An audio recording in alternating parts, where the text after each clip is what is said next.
پیغاموں کے لیے سنی جاتی ہے۔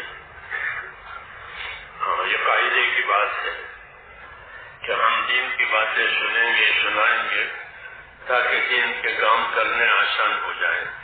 اصل تو دین کا کام کرنا ہے کہ اللہ نے ہم کو دین کے لیے اور اپنی آخرت بنانے کے لیے دنیا میں پیدا کیا۔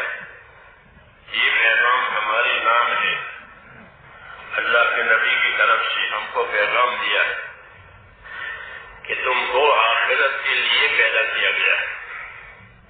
ان الدنیا خلقت لکم وانکم خلقتم للآخرہ، یہ پیغام ہے کہ دنیا کو اللہ نے تمہارے لیے بنا دیا ہے، اس کی ہر چیز تمہارے لیے، تمہارے نفع کے لیے یا تمہارے نقصان کو تکلیف کو دور کرنے کے لیے ہے۔ دنیا کی ہر چیز تمہارے لیے، لیکن تم کو یعنی بنی آدم کو اللہ تعالیٰ نے آخرت کے لیے پیدا کیا ہے، اس لیے ہر ایک کو آخرت کی طرف لے جا رہے ہیں، ہر ایک کو آخرت کی طرف لے جا رہے ہیں۔ ہر آدمی آخرت کا مسافر ہے۔ ہاں، جب اس کا نمبر آ جائے گا، اس کا وقت آ جائے گا تو وہ اپنی آخرت میں اتر جائے گا۔ ابھی سفر میں ہے، صبح ہوتی ہے، شام ہوتی ہے، زندگی تمام ہوتی ہے، تو ابھی سفر میں ہے، پھر اس کا سفر پورا ہو جائے گا اور اپنی اصلی جگہ پر یہ پہنچ جائے گا۔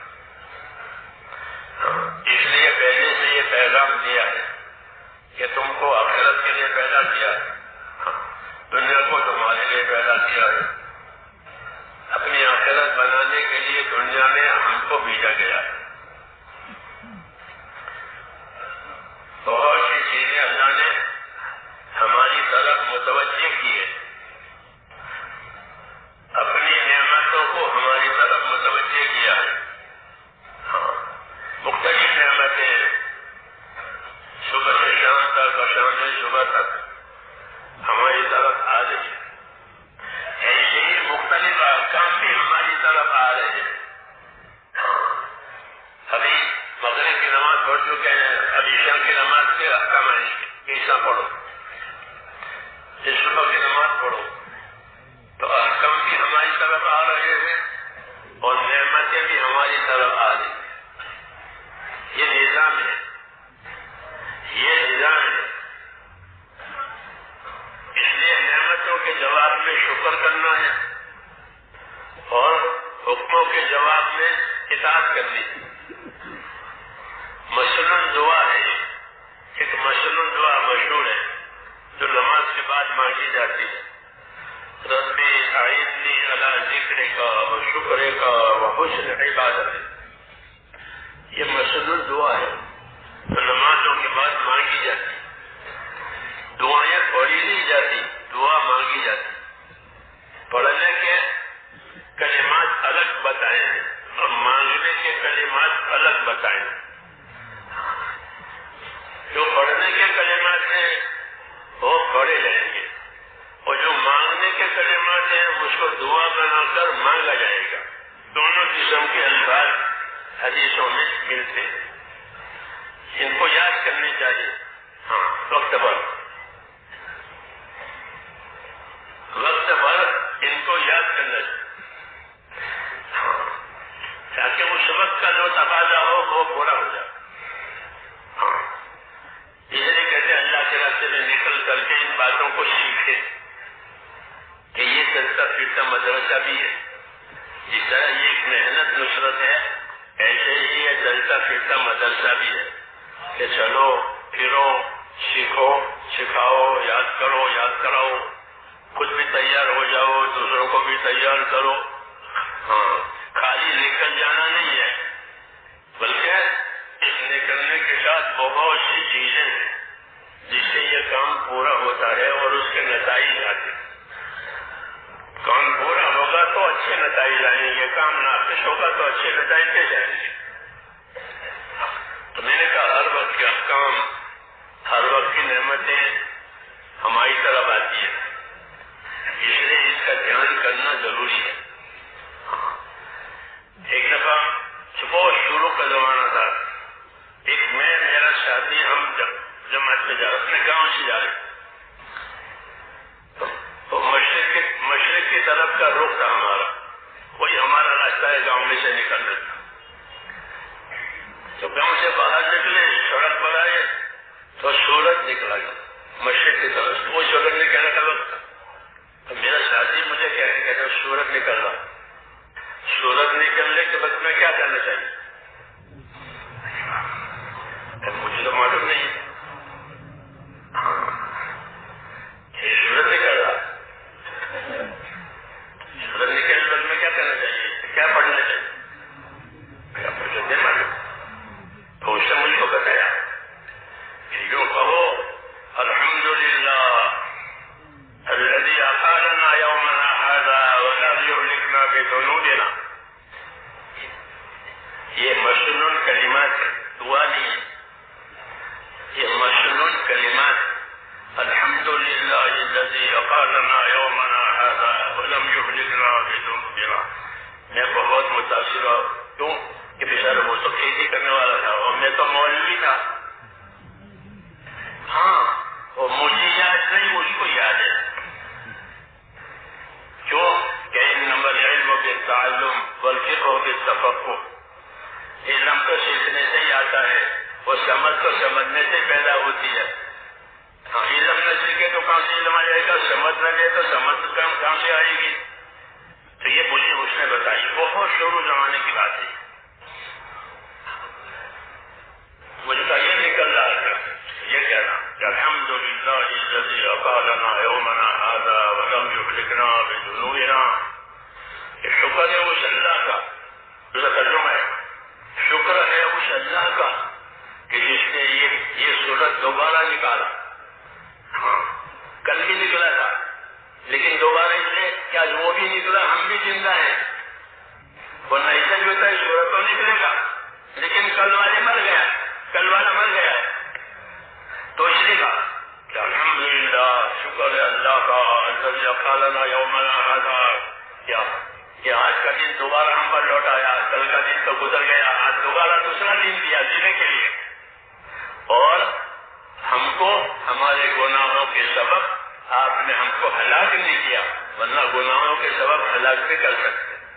بعض قوموں کو راتوں میں ہلاک کر دیا اللہ نے، جی ہاں، تو راتوں میں ہی ہلاک کرے، ہم کو صبح ہوئی نہیں، تو ہم کو ہلاک دیا۔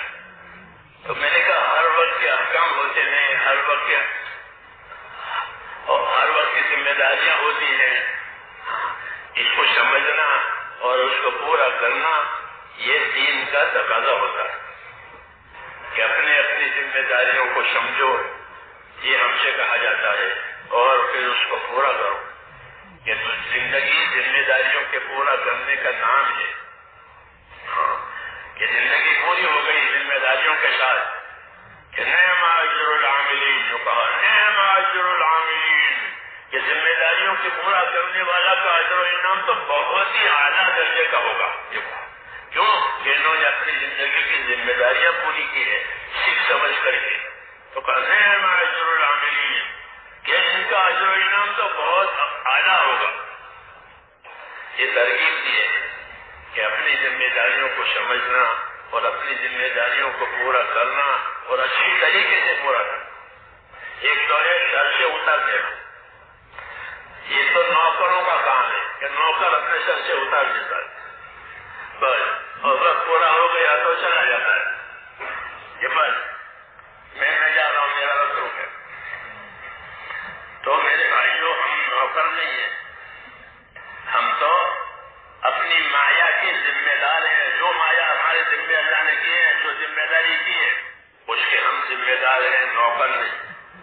نوکر تو جتنا وقت تھا وہ پورا کر کے چل جاتا، ہم تو اپنے دین کے ذمہ دار ہیں اور اپنی نعمتوں کے بھی ذمہ دار ہیں۔ ہاں، دین کے ذمہ دار ہونے کی وجہ سے ہم پر اطاعت آئے گی، اور نعمتوں کے ذمہ دار ہونے کی وجہ سے اس کی شکر گزاری ہوگی، ان نعمتوں کا حق ادا کرنا ہوگا۔ یہ کام ہے ہمارا کہ نعمتیں ہمیں، تو ان نعمتوں میں کیا حق ہے؟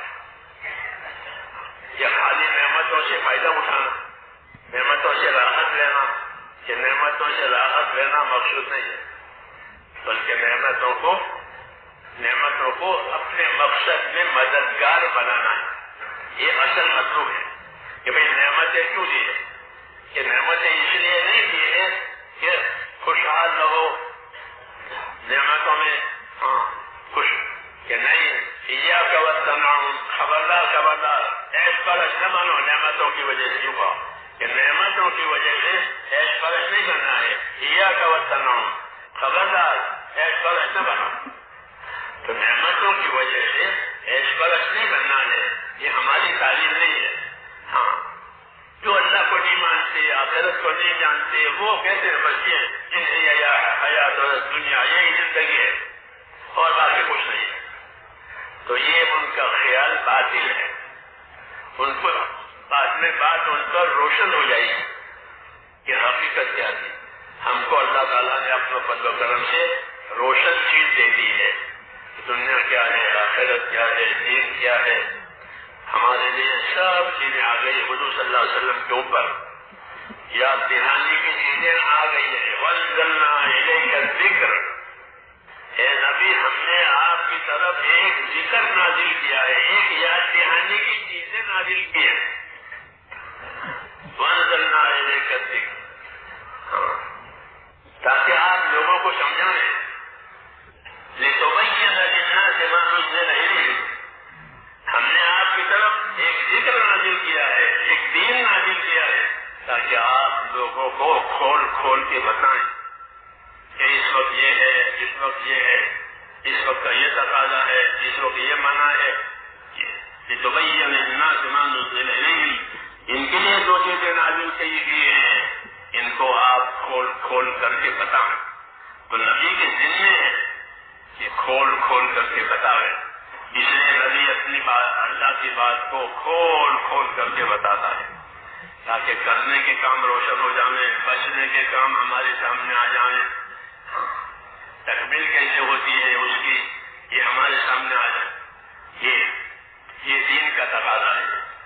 تو میں نے کہا ہماری طرف نعمتیں بھی آ رہی ہیں، ہماری طرف احکام بھی آ رہے ہیں اور ہماری طرف حالات بھی آ رہے ہیں، یہ سب چیزیں انسانوں کی طرف آتی ہیں۔ نعمتیں تو پہلے دن سے ہے، اللہ کہتے ہیں ہم نے تم کو نعمتوں میں ڈانپ دیا، تھوڑی نعمتیں لیکن نعمتوں میں تمہیں ڈانپ دیا، بس علیکم نعمہ، کہ نعمتوں سے ہم نے تم کو ڈھانپ دیا۔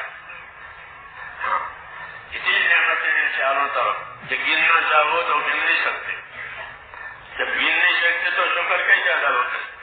جب گنتی نہیں معلوم ہے تو یہ کیوں کہ اللہ تعالیٰ نے یہ اپنے کرم سے کیا کہ نعمتوں کو ہماری طرف متوجہ کیا ہے۔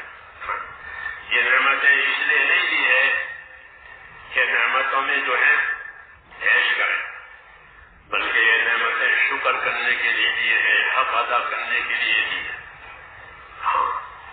اس لیے رسول بھیجا گیا ہے تاکہ وہ حق ادا کرنے میں ہماری رہبری کرے کہ حق کیسے ادا ہوتا ہے۔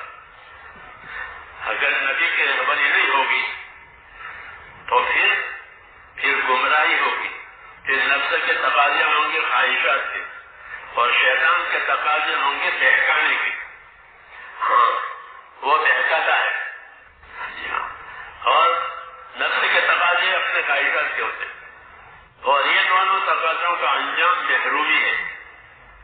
اس لیے ایک ہی راستہ ہے، قل هذه سبیلی، کہہ دو یہی میرا راستہ ہے۔ باقی وہ دوسرے ہمارے راستے نہیں ہیں کہ وہ تو بھٹکنے کے راستے،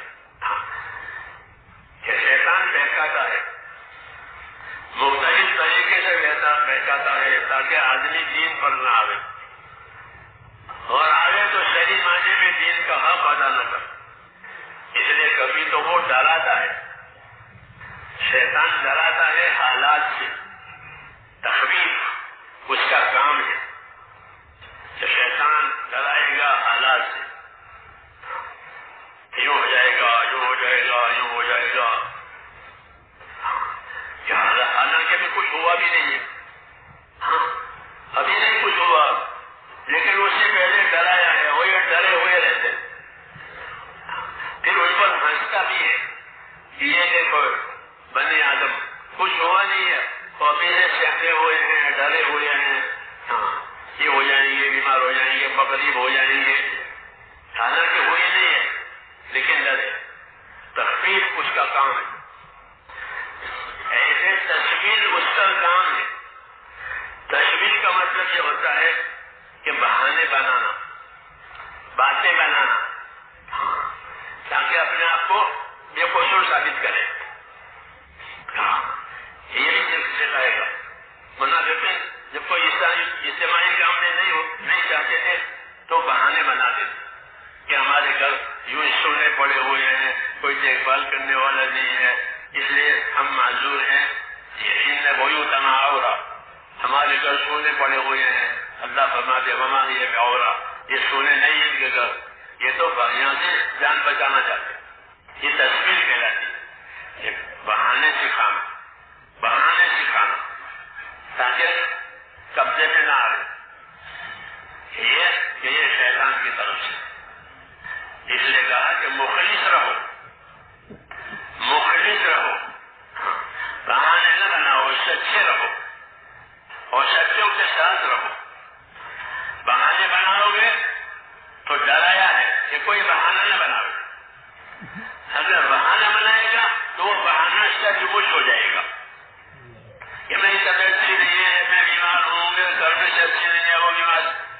یہ بہانہ کہ اگر بہانے بناؤ گے حضور نے فرمایا تو وہ بہانے سچے ہو جائیں گے. اللہ قدرت والا ہے. لا تمارضوا فتمرضوا، جان بوجھ کے بیمار نہ بنو ورنہ سچ مچ بیمار ہو جاؤ گے. اللہ قدرت والا ہے. یہ باتیں سکھائی ہیں کیوں؟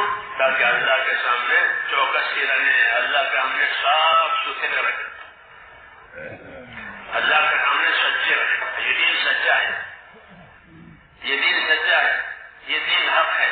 قیامت کا دین بھی حق ہے، دین بھی حق ہے، قیامت کا دین بھی حق ہے. اس لیے جو حق پر رہے گا، سچائی پر رہے گا، اس کو فائدہ ہوگا. ھذا یوم ینفع الصادقین صدقہم، قیامت میں ایک آ جائے کہ ھذا یوم، یہ وہ دن ہے کہ سچوں کو سچائی نفع دے گی. بس اس لیے تعلیم دی گئی ہے کہ اللہ کے معاملے میں صاف ستھرے رہو، اپنی زندگی صاف ستھری رکھو. اپنی زندگی ہم کو حکم ہے کہ اپنی زندگیوں کو صاف ستھری رکھو. اللہم انی اسألک عیشۃ نقیہ، دعا مانگیے. دعا مانگیے کیا؟ دعا سکھائیے، دعا سکھائیے کہ اللہم انی اسألک عیشۃ نقیہ، اے اللہ میں آپ سے صاف ستھری زندگی مانگتا ہوں کہ میں کسی کے گناہوں میں، کسی کے حق میں ملوث نہ ہوں. میں اللہ کے حق میں بھی اور اس کے گناہوں میں بھی ملوث نہ رہوں. میں اپنے نفسی شرارتوں میں بھی ملوث نہ رہوں. صاف زندگی. اللہم انی اسألک عیشۃ نقیہ، کہ اللہ مجھے صاف ستھری زندگی ہے. کتنی زبردست بات مانگی ہے. تو حضور صلی اللہ علیہ وسلم کی زندگی تو صاف ستھری تھی. وہ تو اللہ کے پیارے بندے ہیں اور سب سے پیارے بندے ہیں. وہاں تو کوئی بات ہی نہیں ہے. کہ دعا کس لیے مانگی ہے؟ یہ دعا اس لیے مانگی ہے کہ اپنی امت کو یہ سبق دینا ہے. معلم الناس الخیر، اللہ کے نبی لوگوں کو خیر کی بات سکھانے والا ہے. وَيُعَلِّمُكُم مَّا لَمْ تَكُونُوا تَعْلَمُونَ، ہمارا نبی تمہیں وہ باتیں سکھائے گا جو تم نہیں جانتے ہو. دنیا بھر کی باتیں تم جانتے ہو، جانو. جو باتیں ہم چاہتے ہیں، اللہ کہتے ہیں جو باتوں سے ہم راضی ہوتے ہیں، جس باتوں سے ہم ناراض ہیں، وہ تو ہمارا نبی سکھائے گا. اس لیے وَيُعَلِّمُكُم مَّا لَمْ تَكُونُوا تَعْلَمُونَ، ہمارا نبی تمہیں وہ باتیں سکھائے گا جو تم نہیں جانتے ہو. دنیا بھر کی باتیں تم جانو، دنیا کے حالات کو جانو، دنیا کے حادثات کو جانو. یہ کوئی بڑی بات نہیں ہے. ہاں وہ باتیں جاننی ہے کہ جس کا نفع، ان باتوں کا جاننا جس کا کوئی نفع نہیں، کوئی نقصان نہیں. ایک مرتبہ حدیث لوگ جمع ہوئے. حضور نے کہا یہ مجمع کیسا ہے؟ یہ مجمع کیوں جمع ہوا ہے؟ حضرت کیا کہ ایک آدمی ہے. کہ کون آدمی ہے؟ کہ علامہ. وہ علامہ یعنی بہت جاننے والا آدمی. اس کے 10 لوگ جمع ہوئے. علامہ کیا مطلب ہے؟ یعنی نسابہ. یہ ایک آدمی ہے جو خاندانوں کے نسب نامے جانتا ہے. کیونکہ عرب قبائل ہیں، باپ دادا اور دادا اوپر تک ان کی سلسلے نہیں جاتے. ہمارے ہاں تو یہ سلسلے نہیں ہیں، ان کے یہاں اوپر تک سلسلے جاتے. یہ فلانا قبیلہ، ان کا یہ دادا، ان کا یہ دادا، اور یہ ان کی شاخ سے نسب. نسابہ یہ تو نسب جاننے والا بہت بڑا عالم ہے. لوگوں کو نسب بتاتا ہے کہ تم فلانے خاندان ہو، تمہاری فلانی شاخ ہے، تمہاری شاخ فلاں جگہ جا کے ملتی ہے وغیرہ. کیا علامہ ہے؟ یعنی اس کو لوگوں کے نسب اور خاندانوں کا علم. حضور نے ایک بات فرمائی. یہ بات سن کر ذاک علم لا ينفع وجهل لا يضر. ذاک علم لا ينفع وجهل لا يضر. آج لوگ اسی میں مبتلا ہے. فرمایا یہ وہ علم ہے کہ اس کا کوئی فائدہ نہیں، اور اگر اس علم سے کوئی جاہل رہے تو کوئی نقصان نہیں. کہ فلانا خاندان ہے، ان کا وہ سلسلہ وہاں تک جاتا ہے، اور ان کا یہ فلاں شاخ ملتا ہے. اگر یہ نبی جانا تو کیا نقصان ہے، اور جان لیا تو کیا فائدہ ہے. آج جتنی باتیں دنیا میں وہی اسی قسم کی ہے. ذاک علم لا ينفع وجهل لا يضر. یہ وہ باتیں ہیں کہ جن کا کوئی فائدہ نہیں ہے، اور نہ جانے تو کوئی نقصان نہیں ہے. یہ غیر ضروری. تو یہ کوئی علم نہیں ہے. آج لوگ اسی میں مبتلا ہیں. ذاک علم لا ينفع وجهل لا يضر. کہ اگر ان سے یہ خبر نہیں رہو تو کوئی نقصان نہیں ہوگا، اور باخبر بھی ہو گئے تو کوئی نفع نہیں. بہت بڑی بات کی. ہاں، جس علم کا نفع ہو یا اس کے نہ جاننے کا نقصان ہو وہ ضرور ہونا چاہیے. ہمارے یہاں جو علم و ذکر ہے وہ اسی یہی مطلب ہے اس کا. علم و ذکر کے ساتھ زندگی گزارو. ہاں، علم و ذکر کے ساتھ زندگی گزارو. یہ علم و ذکر جو ہے وہ تو دینی زندگی کے 2 پہیے ہیں. اس کے بغیر دینی زندگی بنے گی نہیں، چلے گی نہیں.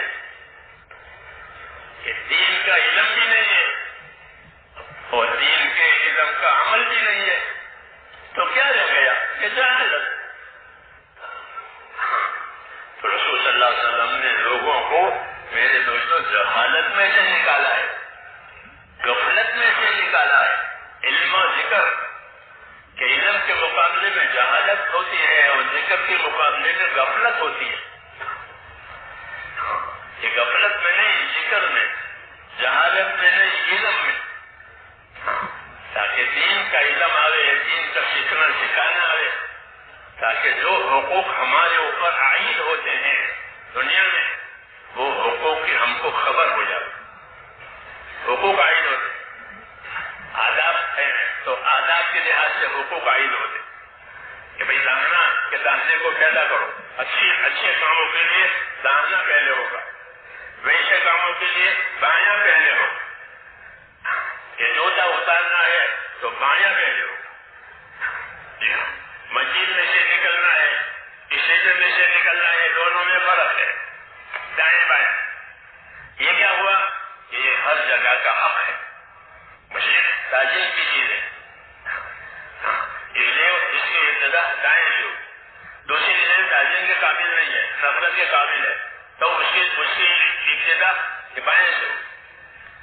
یہ حقوق پر آداب کے کسی مذہب میں نہیں ہے. ہمارے مذہب میں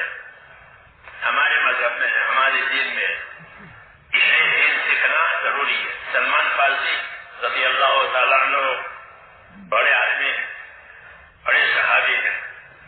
انہوں نے پہلے نبیوں کا عیسیٰ علیہ السلام کا زمانہ بھی پایا، ہمارے نبی کا زمانہ بھی پایا. بڑی لمبی عمر، 250 سال کی عمر پائی. چلتے چلتے حضور صلی اللہ علیہ وسلم تک پہنچے تو ان کو ایک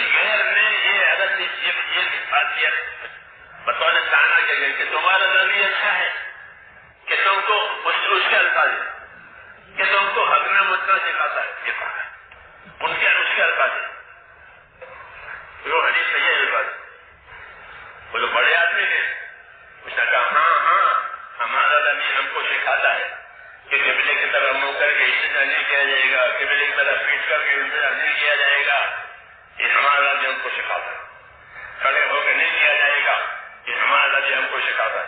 تو کیا جانے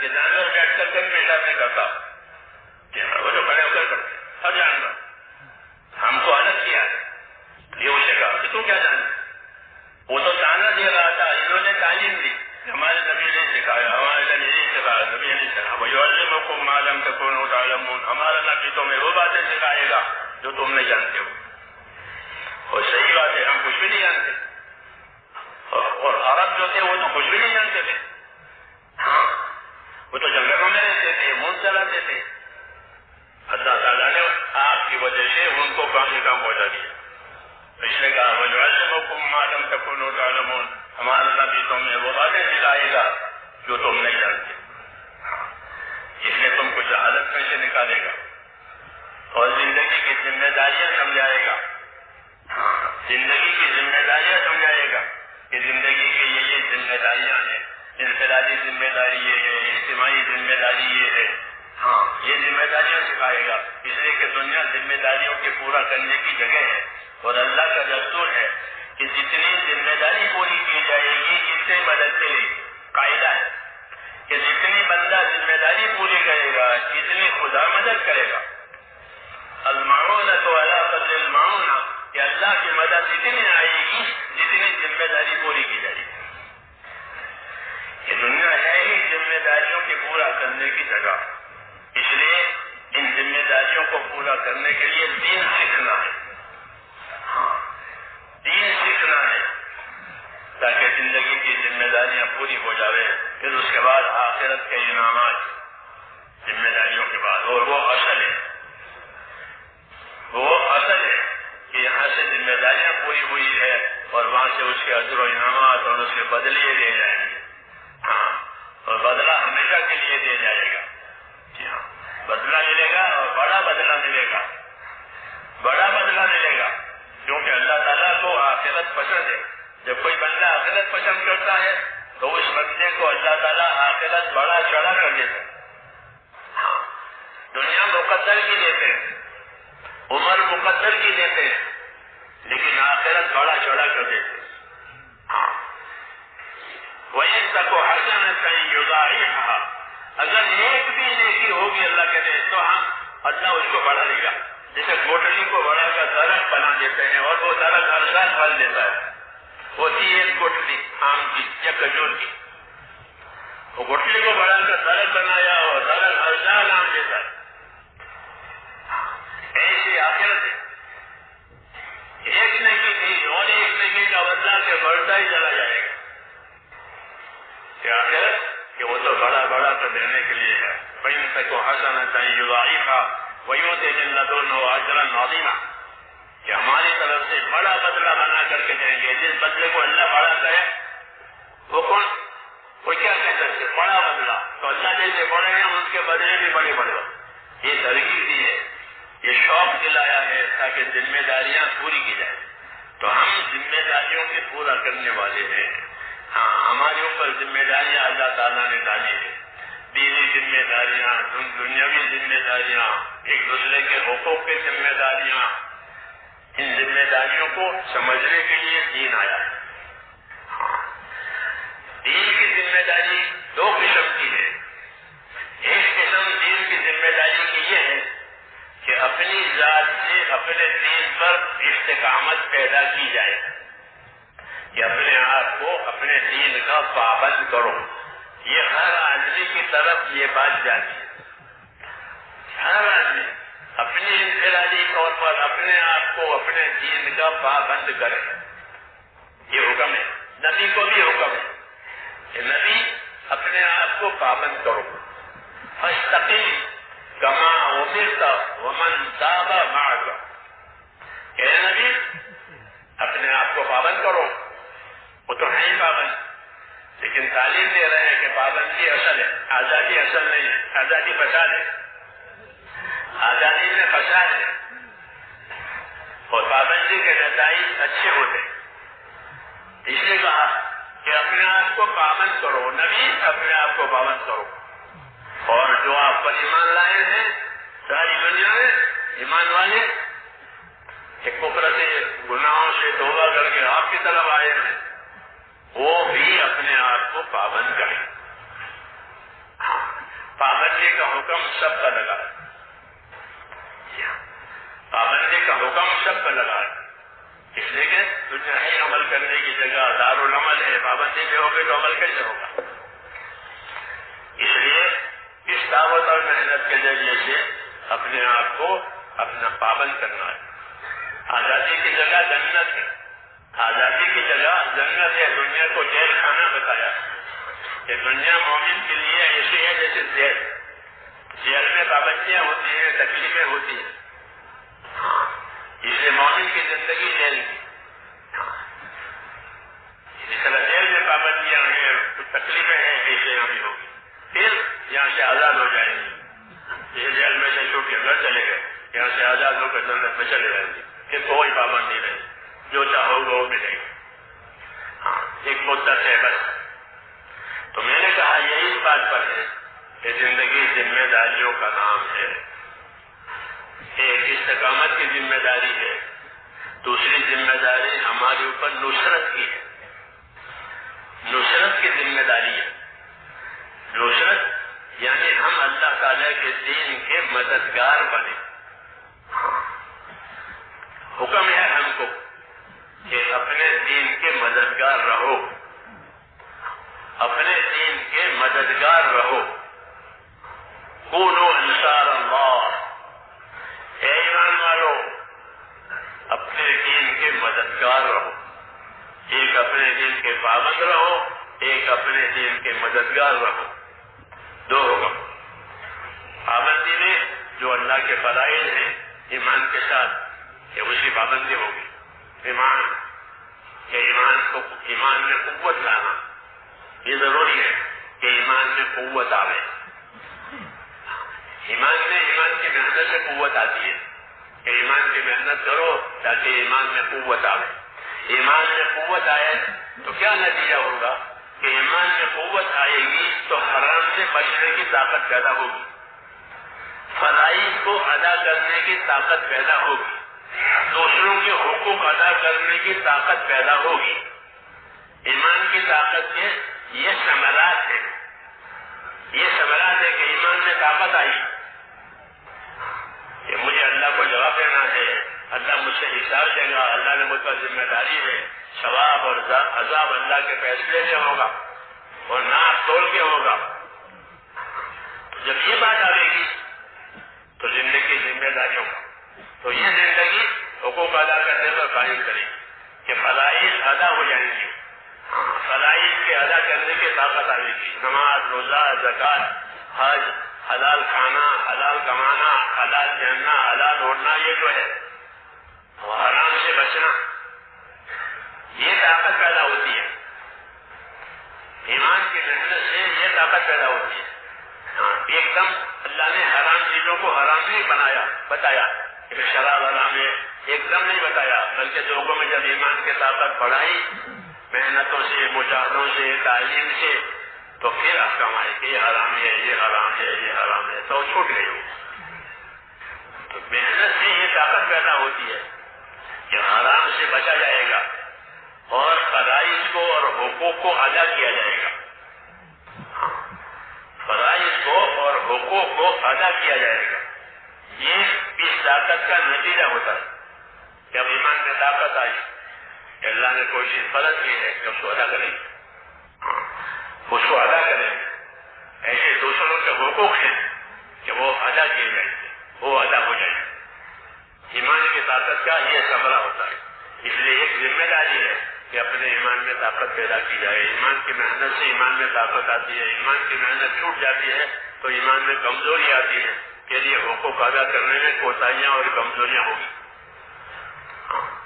والذین جاہدوا فینا لنہدینہم سبلنا، اس آیت میں اسی کی طرف رہبری ہے کہ جو ہمارے راستوں کی محنت کریں گے ہم ان کو اپنے راستوں کی طرف رہبری دیں گے. سبل اللہ کے راستے، اللہ کے راستے سے مراد وہ اعمال ہیں جو اللہ تعالیٰ کو پسند ہے کہ ان کو نیک اعمالوں کی طرف رہبری کی جائے، تو محنت کے ذریعے سے نیک عملوں کی طرف رہبری ہوگی. ہاں اگر یہ چھوٹ جائے گی تو پھر نیک عملوں میں کوتاہیاں ہوگی. اس لیے ایک تو یہ اپنے اندر پیدا کرنے ہے اور اپنے دین کی نصرت کرنی ہے کہ اپنے دین کے مددگار بنو. اللہ تعالیٰ نے حضور صلی اللہ علیہ وسلم کی نصرت کے لیے انصار مدینہ کو تیار کیا کیونکہ نبی کو اپنی مدد کی ضرورت ہے. حضور صلی اللہ علیہ وسلم مکے کی گلیوں میں پھرتے تھے، لوگوں کو دعوت دیتے. میں ینصرنی، کون ہے جو میرا مددگار بنے، کون ہے جو میرا ساتھ دے، یہ کرتے تو کوئی نہیں ہوتا تھا. لوگ جو طاقتور تھے وہ تو مانتے نہیں تھے، جو کمزور تھے وہ ڈرتے تھے، وہ چپکے چپکے ایمان لاتے تھے. تو گویا ایک بے کسی تھی آپ کے اوپر، بے کسی کہ جو طاقت والے تھے وہ دھیان نہیں دیتے تھے. ایسا جس کا فرماتی تھی کہ جب قریش نے اور ان طاقت والوں نے آپ کی طرف دھیان نہیں دیا تو اللہ تعالیٰ نے ان کے بجائے مدینے سے لوگ لائے کہ مدینے کے لوگ آئے. ان کو نہیں معلوم تھا آپ کا کام، وہ تو آئے تھے حج کے مجمع میں. لوگ آتے تھے حج میں، اس زمانے میں جاہلیت کا حج کرتے تھے، تو حج کے مجمع میں آئے. حج کے مجمع میں رات میں آپ سے ملاقات ہوگی کیونکہ حج کی راتیں چاندنی ہوتی ہے، لائٹ تو تھی نہیں اس زمانے میں، لیکن حج کی جو راتیں ہیں 10، 11، 12، 13 یہ تو چاندنی راتیں ہوتی ہیں. تو چاندنی رات میں آپ سے ملاقات ہوئی، تعارف ہوا کہ اللہ کا نبی ہے اور دعوت، ان کو آپ نے دعوت دی، اپنا کام سمجھایا، اپنا مقصد سمجھایا. تو وہ کہنے کہ ہاں یہ باتیں تو ہم نے یہودیوں سے سن رکھی تھی، پڑوس میں یہودی رہتے تھے کہ وہ کہتے تھے کہ آخر زمانے کا نبی آئے گا اور ہم ساتھ دیں گے، ہماری ترقی ہوگی وغیرہ وغیرہ، وہ باتیں کرتے تھے. تو وہ اپنی ترقی سوچیں، آپ کہنے لگے کہ وہ اپنی ترقی کریں، ہم اپنی ترقی کریں، اس لیے ہم ہی پہل کریں، یہودی پہل کریں، ہم پہل کریں. تو اپنی ترقی میں انہوں نے پہل کی اور رسول صلی اللہ علیہ وسلم کی بات قبول کر لی. یہاں سے انصار کا مسئلہ شروع ہوا. انصار کا مسئلہ شروع ہوا. عائشہ صدیقہ فرماتی تھی رضی اللہ عنہا کہ جب کہ مکے والوں نے دھیان نہیں دیا، اللہ ان کو لایا. یہ اللہ کے دستور ہے کہ اگر تم نہیں مانو گے تو اللہ دوسروں کو لاوے گا اور ان سے کام کرائے گا اور تم کو پیچھے ہٹا دے گا. چنانچہ قریش کو پیچھے ہٹا دیا. قریش محروم ہو گئی، جو نہیں مانے وہ محروم ہو گئی قیامت تک. یہ ان کو محروم کیا اللہ تعالیٰ کیونکہ انہوں نے ناقدری کی، انہوں نے ناقدری کی تو ان کو محروم کیا. کہ ناقدری کرنے والے محروم رہتے ہیں، قدر کرنے والے آگے بڑھتے. تو انصار کو اللہ نے آگے بڑھایا. پھر انصار آگے بڑھتے ہی چلے گئے، بڑھتے ہی چلے گئے، یہاں تک کہ انہوں نے اس کا تقاضا کیا کہ آپ ہمارے پاس آ جائیں، ہم ساتھ دیں گے اور جیسا آپ ساتھ مانگیں گے ایسا ساتھ دیں گے، جیسا آپ ساتھ مانگیں گے ایسا ساتھ دیں گے. اپنے بال بچوں کی پرواہ کیے بغیر آپ کا ساتھ دیں گے. عباس ابن مطلب نے کہا کہ میرا بھتیجا ہے، ان کو لے جانا چاہتے ہو، معمولی بات نہیں ہے، اگر تمہارے اندر ہے دم خم تو لے جاؤ، نہیں تو ہمارے پاس چھوڑ دو. انہوں نے کہا کہ دم کی بات آپ کرتے ہو، آپ کیا کہنا چاہتے ہیں اس نبی کی نصرت کے لیے؟ آپ کیا کیا شرطیں لگانا چاہتے ہیں؟ لگائیے، جو شرطیں ہیں ہم پوری کریں. اس طرح اپنے آمد کی ظاہر کی کہ یہ نبی جو شرط لگا ہم اس کے لیے تیار. نصرت کا مسئلہ ہے. چنانچہ انہوں نے نصرت کو ایسی نصرت کی کہ اپنی نصرت کو انہوں نے ایثار تک پہنچایا، ایثار تک پہنچایا. وَيُؤْثِرُونَ عَلَىٰ أَنفُسِهِمْ وَلَوْ كَانَ بِهِمْ خَصَاصَةٌ. ایثار تک پہنچانے کا مطلب یہ ہے کہ انہوں نے اپنی اپنی ضرورتوں کی، اپنی راحتوں کی کوئی پرواہ نہیں، کوئی پرواہ نہیں کہ راحت ہوگی، ضرورت پوری ہوگی، کچھ نہیں، کام ہونا۔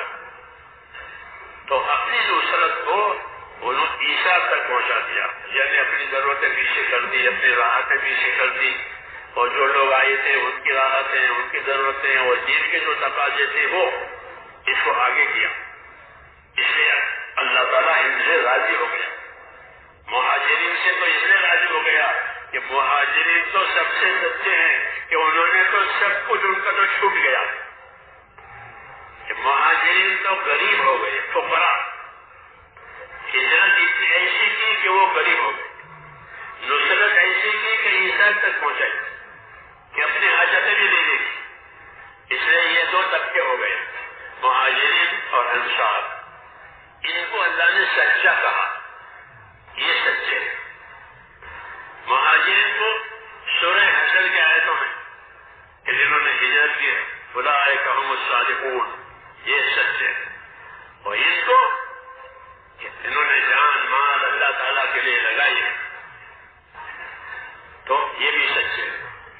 یہ دونوں جماعتوں کو سچا بتایا۔ اور ساری دنیا کے مسلمان جو بعد میں آئیں گے ان کو حکم دیا، یا ایھا الذین آمنوا اتقوا اللہ وکونوا مع الصادقین، اے ایمان والو اللہ سے ڈرنا اور سچوں کے ساتھ رہنا۔ سچے کون ہیں؟ کہ سچے وہ ہیں جنہوں نے اللہ تعالیٰ کی بات پر اپنے آپ کو قائم کر دیا، نبی کے طریقے پر۔ پھر ان کے بعد وہ ہوں گے جو ان کے طریقے پر قائم ہو، پھر ان کے بعد وہ لوگ ہوں گے جو ان کے طریقے پر قائم ہو۔ صادقین، سچے وہ ہیں جو اپنے اگلے بزرگوں، اگلے ایمانوں کے طریقوں پر قائم رہے، وہ سچے کہلاتے ہیں۔ تو مہاجرین اور انصار سب زیادہ سچے ہو، اور بعد میں آنے والی امت کو ان کے طریقے تابع کیا کہ ان کے جیسے رہو، کونوا مع الصادقین، سچوں کے ساتھ رہو۔ تو یہ حضرات سچے ثابت ہوئے اور ہم کو اس سچائی والے طریقے پر قائم رہنے کی دعوت دی۔ ان کی سچائی سے اللہ تعالیٰ راضی ہو گیا۔ مہاجرین کی سچائی تو ظاہر ہے کہ انہوں نے ان کا تو سب کچھ لٹ گیا۔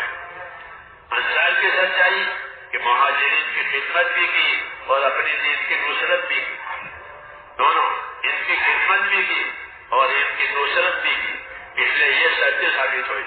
بلکہ مہاجرین کے مقابلے میں انصار کی خدمت اور انصار کی نصرت بہت آگے بڑھی تھی کہ انہوں نے کوئی حاجت مہاجرین کی باقی نہیں چھوڑی جو ادا نہیں کی۔ گھر چاہیے تو گھر لے لو، بیوی چاہیے تو بیوی لینے کو تیار ہے۔ آپ کیسے سنتے ہیں ان کے راجے کے یہ دو بیوی ہے، ایک کو طلاق دوں گا، تو بیوی چاہیے تو بیوی لو، گھر چاہیے تو گھر لے لو، مال چاہیے تو مال لے لو، زمین چاہیے زمین، ہاں ان کی زمینیں بھی باغ بغیر یہ لے لو، کسی بات میں پیچھے نہیں۔ پھر دین کے لیے تقاضے آئے اللہ کے راستے میں جانے کے، جان مان لگانے کے، اس میں انصار آگے ہو گئے کیونکہ وہ زیادہ تعداد میں بھی زیادہ تھے اور ان کی قربانیاں بڑی بڑی ہو گئی۔ جب ان کی قربانیاں بڑی بڑی ہو گئی تو مہاجرین نے حضور سے کہا یا رسول اللہ انصار آگے نکل گئے، انصار آگے نکل گئے کہ جو کہ ہماری خدمت بھی کرتے ہیں، ہماری پرورش اور یہاں رہنے پینے کھانے پینے کا وہ بھی انتظام کرتے، اللہ کے دین کے تقاضے آتے ہیں تو اس میں بھی آگے ہوتے ہیں۔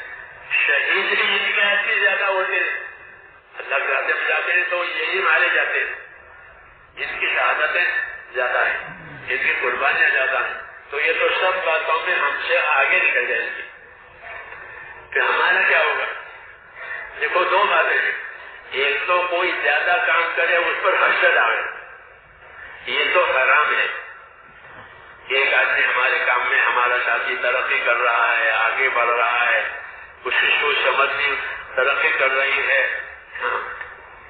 تو ایک تو یہ ہے کہ اس سے حسد، جیسے شیطان کو آدم علیہ السلام پر حسد آیا، نہ کہ آدم علیہ السلام تو آدم علیہ السلام تھے، اللہ کے پسندیدہ بندے تھے، ان میں تو وہ ساری باتیں تھی جو اللہ کو پسند آ رہی، کیونکہ اللہ نے آدم وسلم کو پسند کیا تھا. ان اللہ اصطفى آدم, آدم کو تو اللہ نے پسند کر کے اپنا نبی بنایا تھا. تو جن کو اللہ پسند کرے اس کو کیا پوچھنا. لیکن بجائے اس کے تو آدم علیہ السلام کی قدر کرتا, اس کو آدم علیہ السلام پر حسد آئے. یہ طبیعت ہوتی ہے کہ یہ کیوں آگے بڑھے, اس کا کیوں مرتبہ بڑا ہو, اس کے کیوں موقع ملے. ایک تو باعتبار حسد کے, اور ایک ہے باعتبار رشک کی. رشک کہ یا اللہ جس طرح یہ آگے بڑھ رہا ہے اور یہ آگے جا رہا ہے, میں بھی جاؤں, میں بھی جاؤں. حسد والا ہمیشہ شکایتیں کرتا رہتا ہے, اس کو خرابیاں اور نقص نظر آتا ہے. ہاں, آدم علیہ السلام کے بارے میں شیطان کہتا ہے کہ میں نے اس کو دیکھا ہے, آدم کو دیکھا ہے کہ آدم کیسا ہے, کہ بہکو ہے. بہکو ہے, جو کہتا ہے بہکو ہے, یعنی آدم کے اولاد کو کوئی اگر بہکائے گا تو بہک جائیں گے. بات تو اس کی ٹھیک ہے, کیونکہ ہم بہک جاتے ہیں, کمزور ہیں, دھوکے میں آ جاتے ہیں. تو مجھ کو یہی بات ملی, ہماری کمزوری ملی. یہ نہیں کہ آدم علیہ السلام کو اللہ نے خلیفہ بنایا ہے, نبی بنایا ہے, ان کے کمالات ہیں. تو جب نگاہ بدل جاتی ہے حسد کی تو خرابیاں نظر آتی ہیں, کمزوریاں نظر آتی ہیں. اس لیے کہا کہ نگاہ بدلو, یہ نگاہ بدلو. ہاں, حسد کے بجائے ہمدردی کرو. اسلام میں ہمدردی کا حکم ہے, حسد حرام ہے. الدین النصیحہ, دین کیا چیز ہے کہ دین تو ایک دوسرے کی خیر خواہی کرنے کا نام ہے, کہ ان کا پیدا ہو جاوے, اس کی ترقی ہو جاوے, یہ نقصان سے بچ جاوے, یہ کرو, یہ ہمدردی کہلاتی ہے. تو ہمدردی واجب ہے, حسد حرام ہے. کہ اس کی ترقی دیکھ کر اندر جلن پیدا ہو جائے, انتباہ پیدا ہو جاوے اور شکایتیں پیدا ہو جاوے, یہ بات غلط ہے. یہ بات غلط ہے کہ وہ اپنے اور یہ ان لوگوں کے اندر پیدا ہوتا ہے جو اپنے اندر کچھ سمجھتے ہیں, اپنے آپ کو جو اپنے آپ کو کچھ سمجھتے ہیں ان میں یہ باتیں پیدا ہوتی ہیں. تو شیطان جو اپنے آپ کو بڑا سمجھتا تھا, اس میں اس میں یہ بات پیدا ہوئی کہ آدم کو یہ کیوں ملے, مجھے کیوں نہ ملے. تو کہتے ہیں ہمارے ہاں یہ بات نہیں, بلکہ اگر کسی کی ترقی ہو رہی ہے تو اس کے لیے دعا کرو کہ اللہ اس کو اور ترقی دے, اور ترقی دے, اس کی ترقی میں زوال نہ آئے, اس کو اور ترقی دے. جس کو رشک کہتے ہیں, رشک کہ اللہ اس کو دے رہا ہے, اللہ مجھے بھی دے, حسد نہیں. تو مہاجرین نے انصار کے بارے میں یہ کہا کہ انصار تو بہت ترقی کر رہے ہیں, اللہ کے ہاں سے بڑے بڑے انعام پائیں گے, ہمارا کیا ہوگا, ہمیں اللہ کے ایسا کیا ملے گا. کیوں کہ قربانیاں ان کی زیادہ, تعداد ان کی زیادہ, شہداء ان کے زیادہ, خدمت ان کی زیادہ, یہ تو سب باتوں میں زیادہ ہے. ہم تو ویسے ہی تھوڑے ہیں, ان کے چاہے ہوئے ہیں, ان کو جو اجر و انعام ملے گا وہ زیادہ ہوگا. یہ فکر لگی, یہ فکر اچھی ہے. تو حضور صلی اللہ علیہ وسلم نے اس کا علاج بتایا کہ ایسا نہیں ہے, جو کچھ ان کو ملتا ہے اور جو کچھ ان کو ملنے والا ہے تم کو بھی مل سکتا ہے, لیکن دو شرطوں کے ساتھ. دو شرطوں کے ساتھ. ایک شرط یہ ہے کہ تم ان کی قدر کرو, انصار کی قدر کرو. حدیث میں سند کا لفظ ہے کہ ان کی تعریف کرو, ان کی قدر کرو, یہ نہیں ان کے ساتھ حسد کرو, ان کو گراؤ, ان کی قدر کرو. یہ اصول ہے کہ کوئی ہمارا آدمی پڑھ رہا ہے, کوئی ہمارا طبقہ پڑھ رہا ہے, تو ہم ان کی قدر کریں کہ ماشاء اللہ انہوں نے ترقی کی ہے, انہوں نے یہ کام کیا ہے, انہوں نے یہ کام کیا ہے, کہ ان کی قدر کرو, ان کی قدر کرو اور ان کی تعریف کرو اور ان کے لیے دعا مانگو کہ اللہ ان کو ثابت قدم رکھے, اللہ ان کی حفاظت کرے, اللہ ان کو آگے بڑھاوے. جب تم یہ کرو گے تو جو اجر و انعام اللہ انصار کو دے رہا ہے وہ تم کو بھی دے گا. اور اگر حسد کیا ہے تو حسد کرنے والوں کی نیکیاں تو غارت ہو جاتی ہے, ملنے کی بات تو الگ رہی کہ حسد کرنے سے تو نیکیاں غارت ہو جاتی ہیں. ہاں تو ہم کو رشک سکھایا ایک دوسرے سے آگے بڑھو اور یہ سکھایا کہ ایک دوسرے سے اچھا گمان رکھو. دعوت کے محاسن ہیں یعنی دعوت میں خوبیاں ہیں. ومن احسن قولا ممن دعا الى اللہ، اس سے زیادہ اچھی بات کس سے ہوگی جو اللہ کی طرف بلا. تو بات میں بھی اچھائی ہے، کام میں بھی اچھائی ہے کہ دعوت کی کیا اچھائیاں ہیں، دعوت کی کیا خوبیاں ہیں. کہ دعوت میں بہت خوبیاں ہیں یعنی بہت خوبیاں ہونی چاہیے. کیا خوبی؟ کہ دعوت کی ایک خوبی یہ ہے کہ دعوت والے کی نیت میں اخلاص ہونا چاہیے. اپنی برتری، اپنا مفاد، اپنی غرض کچھ نہیں، اللہ اور آخرت یہ سامنے ہو. حسن نیت دعوت کی خوبیوں میں سے ایک کہ حسن نیت، کہ نیت کی اچھائی. کہ نیت یہ ہے کہ اللہ کا دین چمک جائے، اللہ کا دین پھیل جائے، ایمان والوں کا بھلا ہو جائے. یہ ہمارا بس اچھی نیت اور کوئی نیت نہیں. میری آخرت بن جائے، دین کا کام ہو جائے. کہ دعوت کے محاسن اور دعوت کی خوبیوں میں سے پہلی خوبی جو ہونی چاہیے وہ کیا؟ کہ اپنی نیت کو صحیح کرو. کیوں کام کرو؟ نیت وجہ عمل کو کہتے ہیں.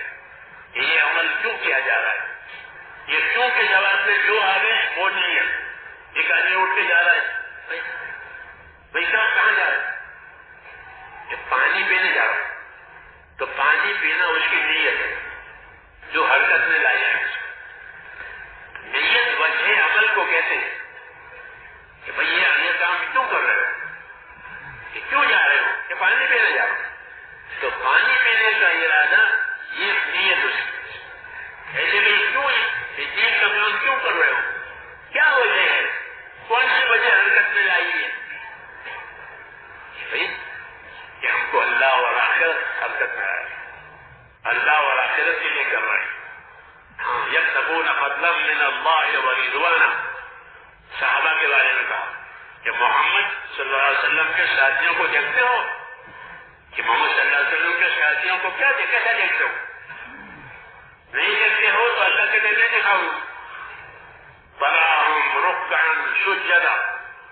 کہ محمد صلی اللہ علیہ وسلم کے ساتھیوں کو دیکھو گے تم رکوع کرنے والے، سجدہ کرنے والے.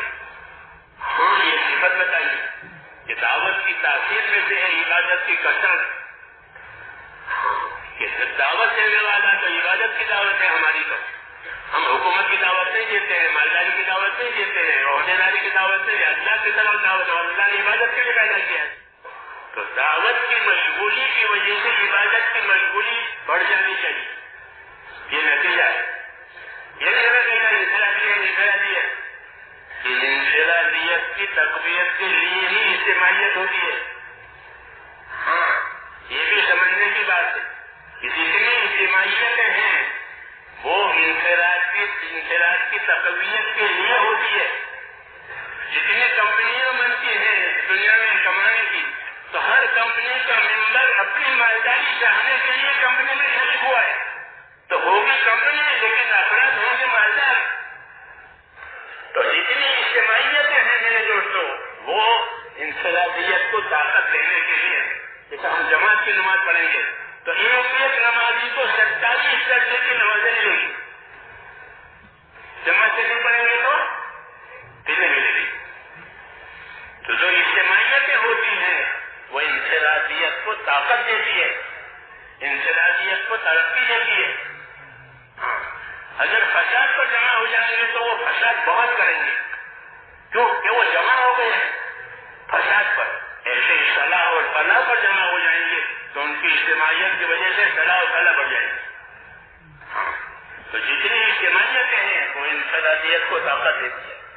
تو ہم کو اس کام پر جمع کیا ہے. تو میں نے وہ صحابہ کی بات کہہ رہا تھا کہ صحابہ کہ تراہم رکعا سجدا. کہ محمد صلی اللہ علیہ وسلم کے ساتھیوں کو تم دیکھو گے تو کیسے دیکھو گے؟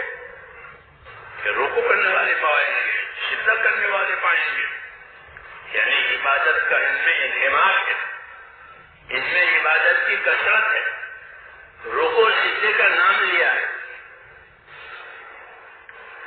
رکوع اور سجدے کا نام لیا ہے. تراہم رکعا سجدا، کہ آپ ان کو رکوع میں سجدوں میں پاؤ. اس لیے کہ رکوع اور سجدہ یہ نماز کے دو امتیازی ارکان ہیں. رکوع اور سجدہ نماز کے ارکانوں میں سے یہ امتیازی رکن ہے. رکوع اور سجدہ نمازوں کے علاوہ کسی عبادت میں نہیں ہے، کسی عبادت میں نہیں ہے. رکوع سجدہ نماز نہیں. اللہ کی عبادت، اللہ کی عظمت کے سامنے جھک جانا آخر تک امتیاز ہے رکوع اور سجدہ. اس لیے اس کا ذکر ہوا ہے. واللہ اعلم کہ آپ اصحاب محمد کو رکوع سجدوں میں پاؤ گے، یعنی کثرت سے عبادت کرنے والے پاؤ گے. ان کو جو ملی ہے چیزیں اور ان کو جو ذمہ داریاں ملی ہیں، ان ذمہ داریوں کے پورا کرنے کے نتیجے میں ان کے اندر ایک بات یہ بات پیدا ہوئی کہ کثرت سے اللہ کی عبادت کرنے والے.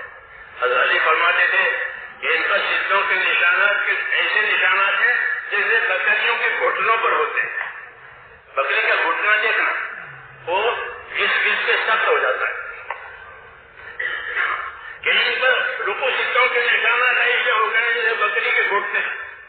کیوں؟ کہ کثرت سے عبادت کرنے والے اصحاب محمد صلی اللہ علیہ وسلم تراہم رکعا سجدا. یہ خاص امتیاز ہے.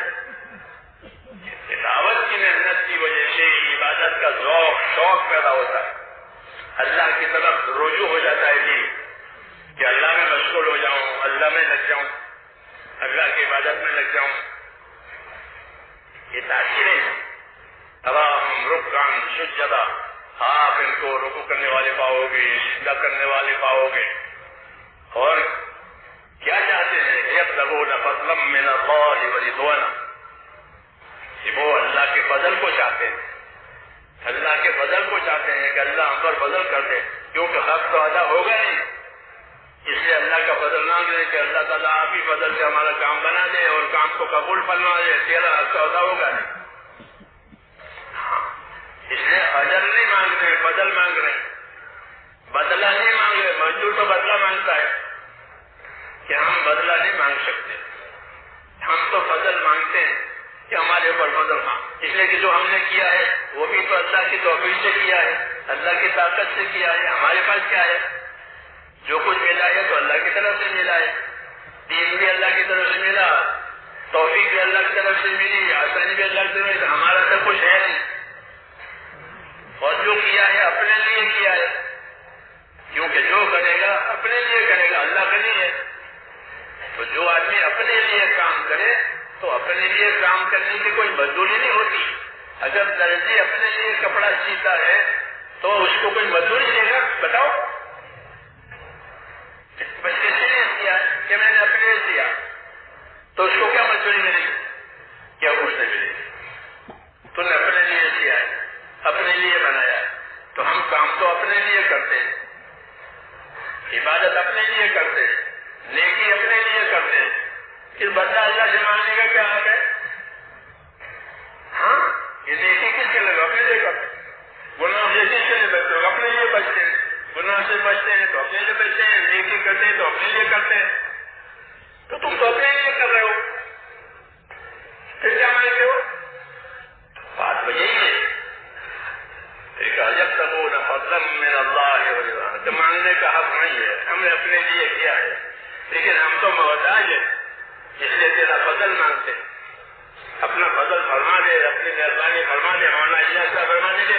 اگر فضل ہو گیا تو سب کچھ ہو گیا. اللہ کے فضل میں سب کچھ ہے، روزی بھی ہے، تندرستی بھی ہے، جنت بھی ہے، سب کچھ اللہ کے فضل میں ہے. اس لیے مانگتے رہے یبتغون فضلا من اللہ ورضوانا. ایک تو فضل فرما دے تاکہ ہماری حاجتیں پوری ہو جائے، اور دوسرا کہ ہم سے راضی ہو جاؤ، ہم سے راضی ہو جاؤ. کہ اللہ سے راضی ہو جانا بڑی بات ہے. تو رضوان من اللہ اکبر، کہ اللہ سے راضی ہو جانا یہ بڑی بات ہے. کہ کیا ہو جائے؟ اللہ راضی ہو گئے کہ ختم، اب کسی چیز کی حاجت نہیں ہے، اللہ راضی ہو گیا. تو اس نے کہا کہ دائی، کہ دعوت دینے والا، دین کی نصرت کرنے والا، اس کی پہلی خوبی یہ ہے کہ اس کی نیت میں یہ ہوگی کہ میرا اللہ مجھ سے راضی ہو جائے، میرے اللہ کا فضل ہو۔ حسن نیت یہ پہلی خوبی ہے۔ پھر حسن عمل کہ اپنے عمل کو اچھا بنا لے، سر سے اترنا نہیں بنا بلکہ کھانے اچھے بناتے ہو، کپڑے اچھے بناتے ہو، مکان اچھے بناتے ہو، یہاں تک کہ جوتے بھی اچھے، اپنی ہر چیز کو اچھا اعلیٰ۔ تو جس طرح اپنے حاجت ضرورت کی چیزیں اچھی بناتے ہو، اپنے دین کو بھی اچھا بناؤ۔ یہ حکم ہے حسن عمل۔ وَأَحْسِنُوا إِنَّ اللَّهَ يُحِبُّ الْمُحْسِنِينَ کا ترجمہ کہ اچھی طرح کام کرو، اللہ تعالیٰ اچھی طرح کام کرنے والوں سے محبت کرتے۔ ایک تو سر سے اتار دیا، یہ ٹھیک ہے اتر گیا، ایک یہ نے اچھی طرح کیا، اچھی طرح کیا کہ یہی تقاضا ہے حسن عمل کہ اپنے اعمالوں کو اچھا بناؤ۔ یہ اعمال جو ہے اللہ تعالیٰ کی مدد کا ذریعہ ہے۔ اللہ کی مدد کا ذریعہ اعمال ہے۔ ایاک نعبد و ایاک نستعین، کہ اللہ تیری عبادت کریں گے تو اس سے مدد لیں گے، تو عبادت کا عمل ہوگا اور مدد نتیجے میں آئے گی۔ یہ سمجھایا ہے کہ عبادت کا عمل ہوگا اور مدد نتیجے میں آئے گی، تو مدد نتیجہ ہے اچھے عمل کا، کہ اللہ کی مدد ہے جو آئے گی وہ اچھے عمل پائیں گے۔ تو عملوں کو اچھا بنانا، نیتوں کو اچھا بنانا، اخلاق کو اچھا بنانا۔ عبادتیں جتنی اچھی ہوگی اتنے اخلاق اچھے ہوں گے، کیونکہ عبادتوں سے اخلاق سنورتے ہیں۔ نماز برائیوں سے روکتی ہے، تو جانتے ہیں سب کو ان الصلاۃ تنہی عن الفحشاء والمنکر، کہ نماز برائیوں کو ختم کرے۔ یہ عبادت کی تاثیر ہے کہ اگر عبادت صحیح ہو گئی، اچھی ہو گئی، تو اخلاق اچھے ہو جائیں گے۔ ان الصلاۃ تنہی عن الفحشاء، نماز کی تاثیر بتائیے کہ نماز برائیوں سے، بے حیائیوں سے روکے گی۔ نماز آئی ہے تو بے حیائی نکل گئی۔ ہر عبادت کا الگ الگ اثر ہے کہ روزہ آئے گا تو تقویٰ پیدا ہو، اندر اللہ تعالیٰ کا ڈر پیدا ہوگا، کہ زکوٰۃ سخاوت پیدا کرے گی، وغیرہ وغیرہ۔ ہر عبادت کی تاثیر ہے۔ اسی کا اپنی عبادتوں کو اچھا بنانا تاکہ اخلاق میں درستگی آئے۔ عبادت سمجھتی ہے اچھی عبادتوں سے، اچھی صحبتوں سے، اچھی صحبت، اچھا ماحول کہ وہ عادتوں کو سنوارنے کا ذریعہ ہوتا ہے۔ اس نے کہا سچوں کے ساتھ رہو، تابع داروں کے ساتھ رہو، وفاداروں کے ساتھ رہو، کونوا مع الصادقین، سچوں کے ساتھ رہو۔ اللہ کے راستے کی نقل و حرکت میں لگنے والے بھی سچے ہیں۔ ایک تو صحابہ سچے، انبیاء سچے، پھر ان کے تابع دار سچے، یہ سب سچے۔ ایسے ہی اللہ کے راستے میں محنت کرنے والے، اللہ کے دین کی خدمت کرنے والے، یہ بھی سچے ہیں۔ کیوں؟ یہ جان مال لگا کر اللہ کو چاہتے ہیں اور کو نہیں چاہتے۔ اگر کوئی غرض ہوتی تو کچے ہوتے۔ جس کے اندر کوئی غرض ہوگی وہ کچا ہے، اور جسے کوئی غرض نہیں ہے، اللہ آخرت ہے، کہ پھر وہ سچا ہے۔ ہونا اجازت فرماتے تھے ہماری جماعت بھی سچی ہے۔ غریب سے غریب آدمی محنت مزدوری کر کے اللہ کے راستے میں جاتا ہے، تو وہ کیا چاہتا ہے بیچارہ؟ اور وہ کیا چاہتا ہے؟ اس کے پاس کچھ ہے نہیں، محنت مزدوری کر کے جا رہا ہے کہ میں تو اللہ کے دین کا کام کرنے جا رہا ہوں، تو وہ اللہ کو دین کو چاہتا ہے کہ یہ بھی سچا ہے۔ اور ہماری جماعت بھی سچی ہے، ہماری جماعت بھی صادقین میں سے۔ اس نے کہا ان کے ساتھ رہو، جماعت کے ساتھ رہو، کونوا مع الصادقین، سچوں کے ساتھ، جو محنت کر کے، مزدوری کر کے، اپنا سامان پیش کر کے، اپنا سامان پیش کر کے، کیوں کہ اللہ کے دین کا تقاضا ہے، تو اپنا سامان پیش دیا ہوا ہے۔ نظام الدین میں ایک جوان آیا بہت دنوں کے بعد، اس سے بات چیت ہوئی، کیا کرتے ہو؟ کہ مزدوری کرتا ہوں۔ کہ کیا مزدوری کرتا ہوں؟ کہ تسلیم ٹھیک کرتا ہوں، تسلیم جس میں ریتی سیمنٹ بھر کے وہ مزدور دیتا ہے کاریگر کو، تسلیم لوہے کے ہوتے ہیں، تو وہ اندر نیچے سے گھس جاتے ہیں، نیچے سے گر جاتے ہیں، تو کیا کرنا ہے؟ نیچے سے اس کے پیبند کرتا ہوں، یہ میں تسلیم ٹھیک کرتا ہوں، یہ میری مزدوری ہے۔ پھر کہ سائیکل لے کے پھرتا ہوں، جہاں جہاں فیصلے ہوں اچھے لوگوں کو ٹھیک کر کے محنت مزدوری کر کے پھر اپنی روزی بھی کماتا ہوں اور اللہ کے راستے میں جاتا ہوں.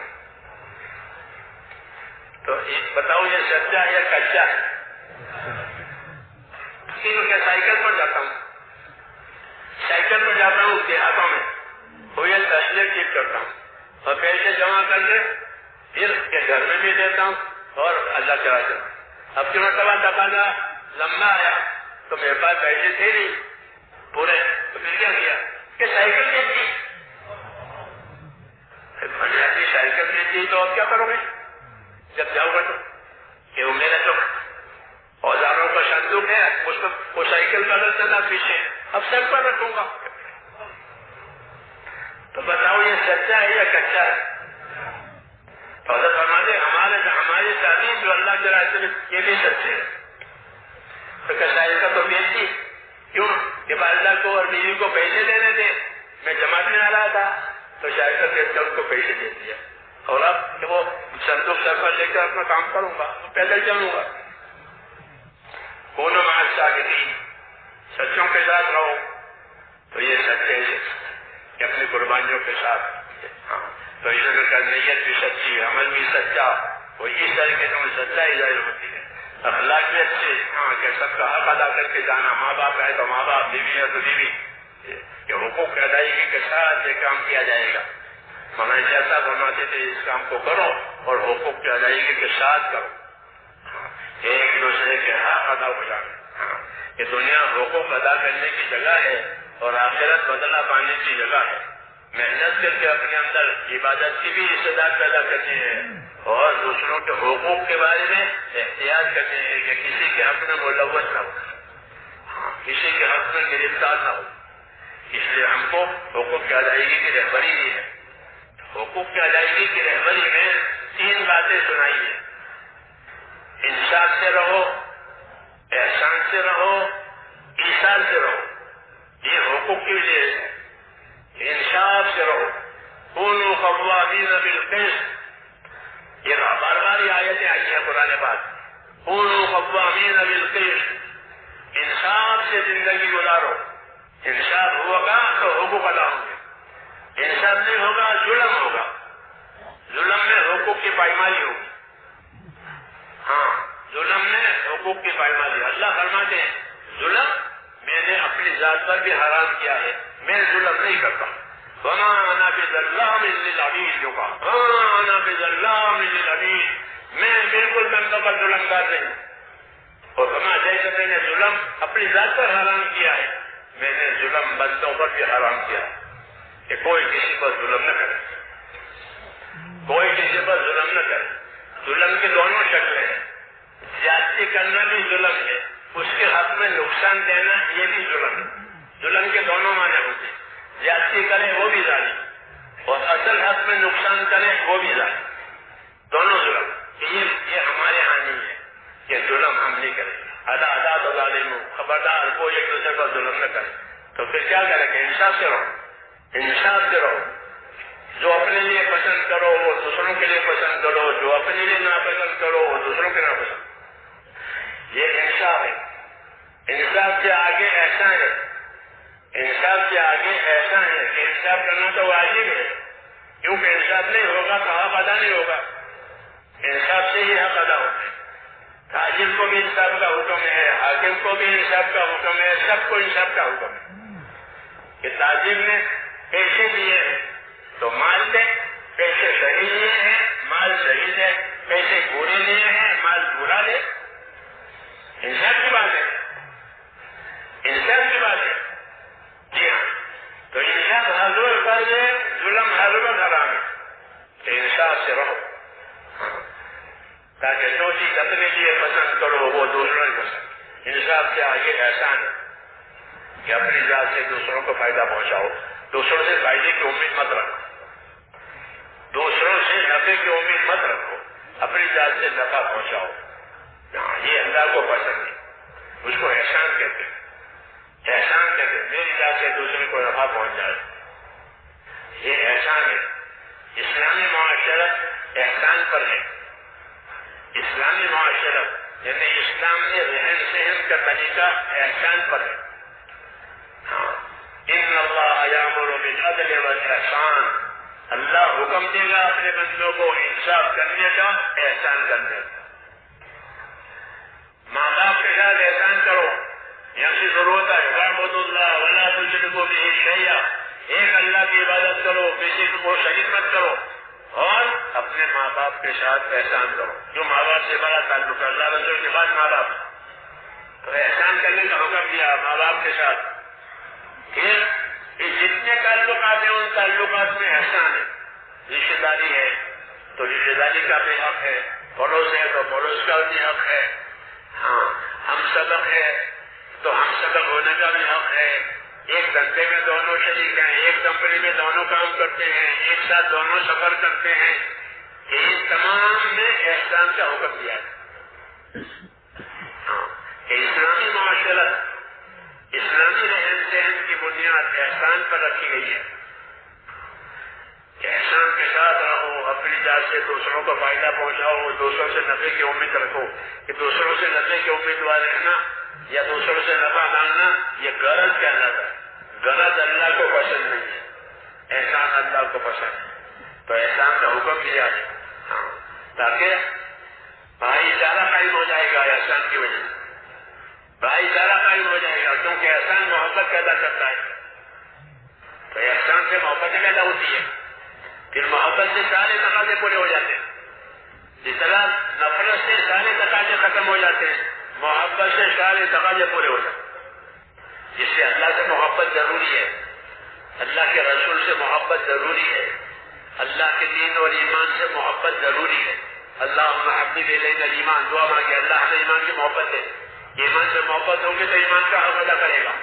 ایمان کا حق اطاعت ہے. نبی سے محبت ہوگی تو نبی کی تابعداری کرے گا، نبی کی سنتوں پر عمل کرے گا، نبی کی سنتیں سیکھے گا. اللہ سے محبت ہوگی تو اس کی محبت سے اس کی اطاعت اور عبادت کرے گا. یہ چیز مطلوب ہے، یہ چیز مطلوب ہے کہ اس کی وجہ سے عبدیت کا اور بندگی کا حق ادا ہوتا ہے. اس جگہ محبت کرو اللہ سے، محبت کرو رسول سے، محبت کرو رسول کی سنتوں سے. من احب سنتی فقد احبنی، جس نے میری سنت سے محبت کی اس نے مجھ سے محبت کی، جس نے مجھ سے محبت کی وہ میرے ساتھ جنت میں ہوگا. تو نبی سے محبت، نبی کی سنت سے محبت، یہ سنت ہے، یہ سنت ہے، یہ سنت ہے.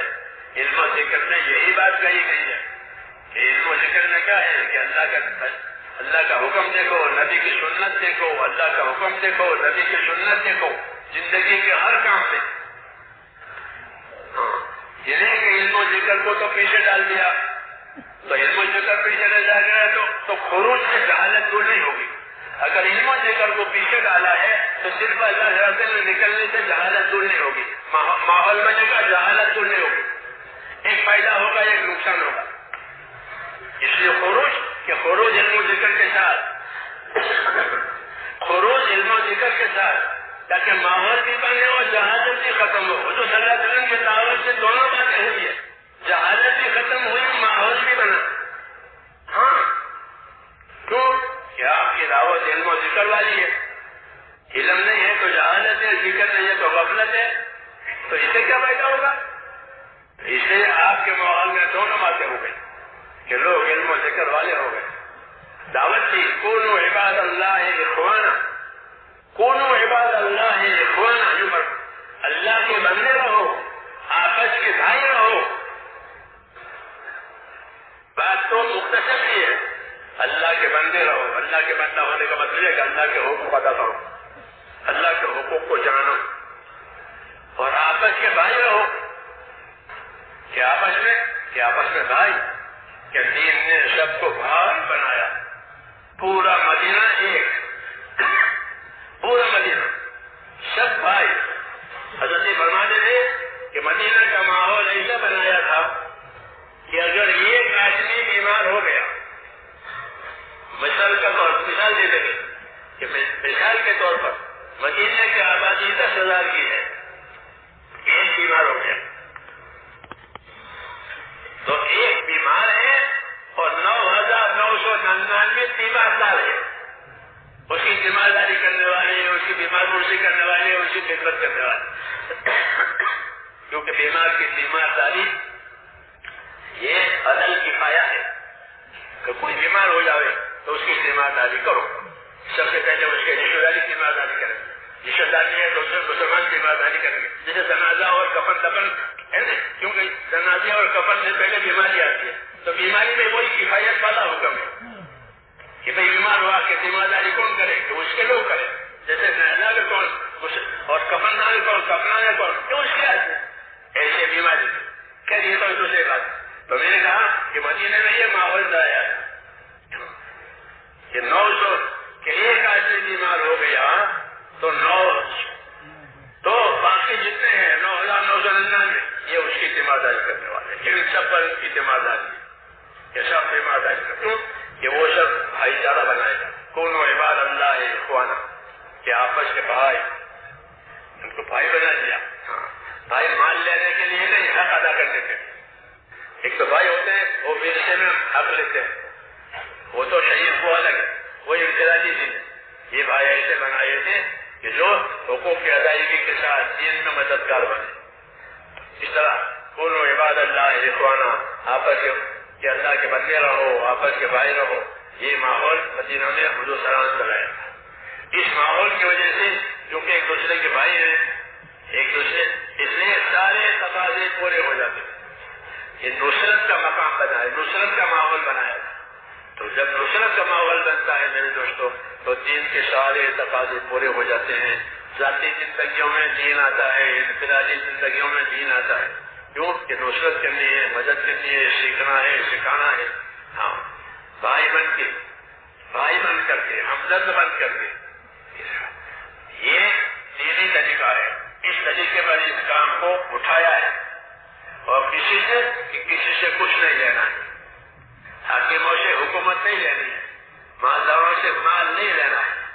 ہاں, جائیداد والوں سے جائیداد نہیں لینی ہے. لا اسأل, اے میری قوم, میرا سوال کسی مال متا کا نہیں.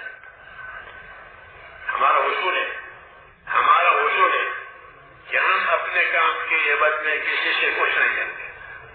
اپنی جان, اپنا مال, اپنا عمل, اپنی نیت, اپنے آخرت, خلوص کہ اللہ کے لیے اور کسی کے لیے, آخرت کے لیے. تھوڑا ہے تو تھوڑا, زیادہ ہے تو زیادہ.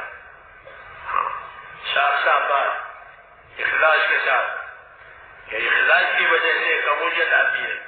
اللہ کے لیے کرنا ہے, اللہ کو راضی کرنا ہے. کہ اللہ راضی ہو گیا تو بڑا کام ہو گیا. اور رضوان من اللہ اکبر, کہ اللہ کا راضی ہونا یہ سب سے بڑی بات ہے. اور اللہ کا ناراض ہونا, عیسیٰ علیہ السلام سے کسی نے پوچھا کہ سب سے زیادہ خطرناک چیز کیا ہے, فرمایا خدا کا غضبناک ہونا. کہ اللہ کا غضب سب زیادہ خطرناک چیز ہے. اللہ جس پر غضب نہ ہوا وہ تو کام سے گیا. کیونکہ غضب نازل ہوا, ومن یحلل اللہ غضبی فقد ہوا, کہ جس پر اللہ کا غصہ نازل ہو وہ تو کام سے گیا. تو ان کا سب زیادہ خطرناک چیز کہ وہ اللہ تعالیٰ کا ناراض ہونا ہے. اس لیے اللہ ناراض نہ ہو یہ دیکھنا ہے. ہاں, کہ اللہ کو ناراض نہیں کرنا ہے, اللہ کو راضی کرنا ہے. کہ یہ کیا ہوا, یہ حسن نیت ہے. حسن نیت تو ہمارا یہ کام سارے محاسن اور خوبیوں پر چل رہا ہے. مولانا الیاس صاحب فرماتے تھے کہ ہماری یہ محنت تو خوبیوں کا لین دین ہے, خوبیوں کا لین دین ہے. کہ اللہ نے اپنے بندوں میں کیا کیا خوبیاں رکھی ہیں وہ دیکھو. خرابیاں دیکھنا شیطان کا کام ہے.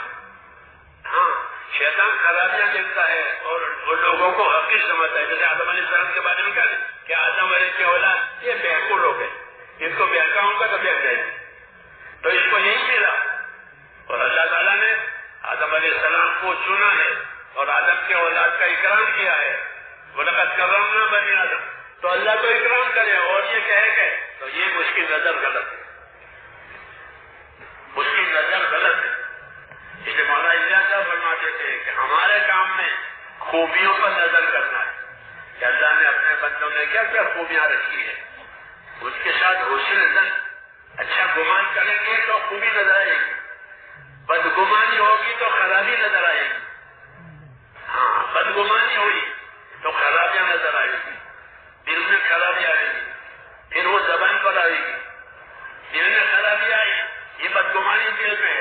وہ زبان کراوے تو غیبت ہے.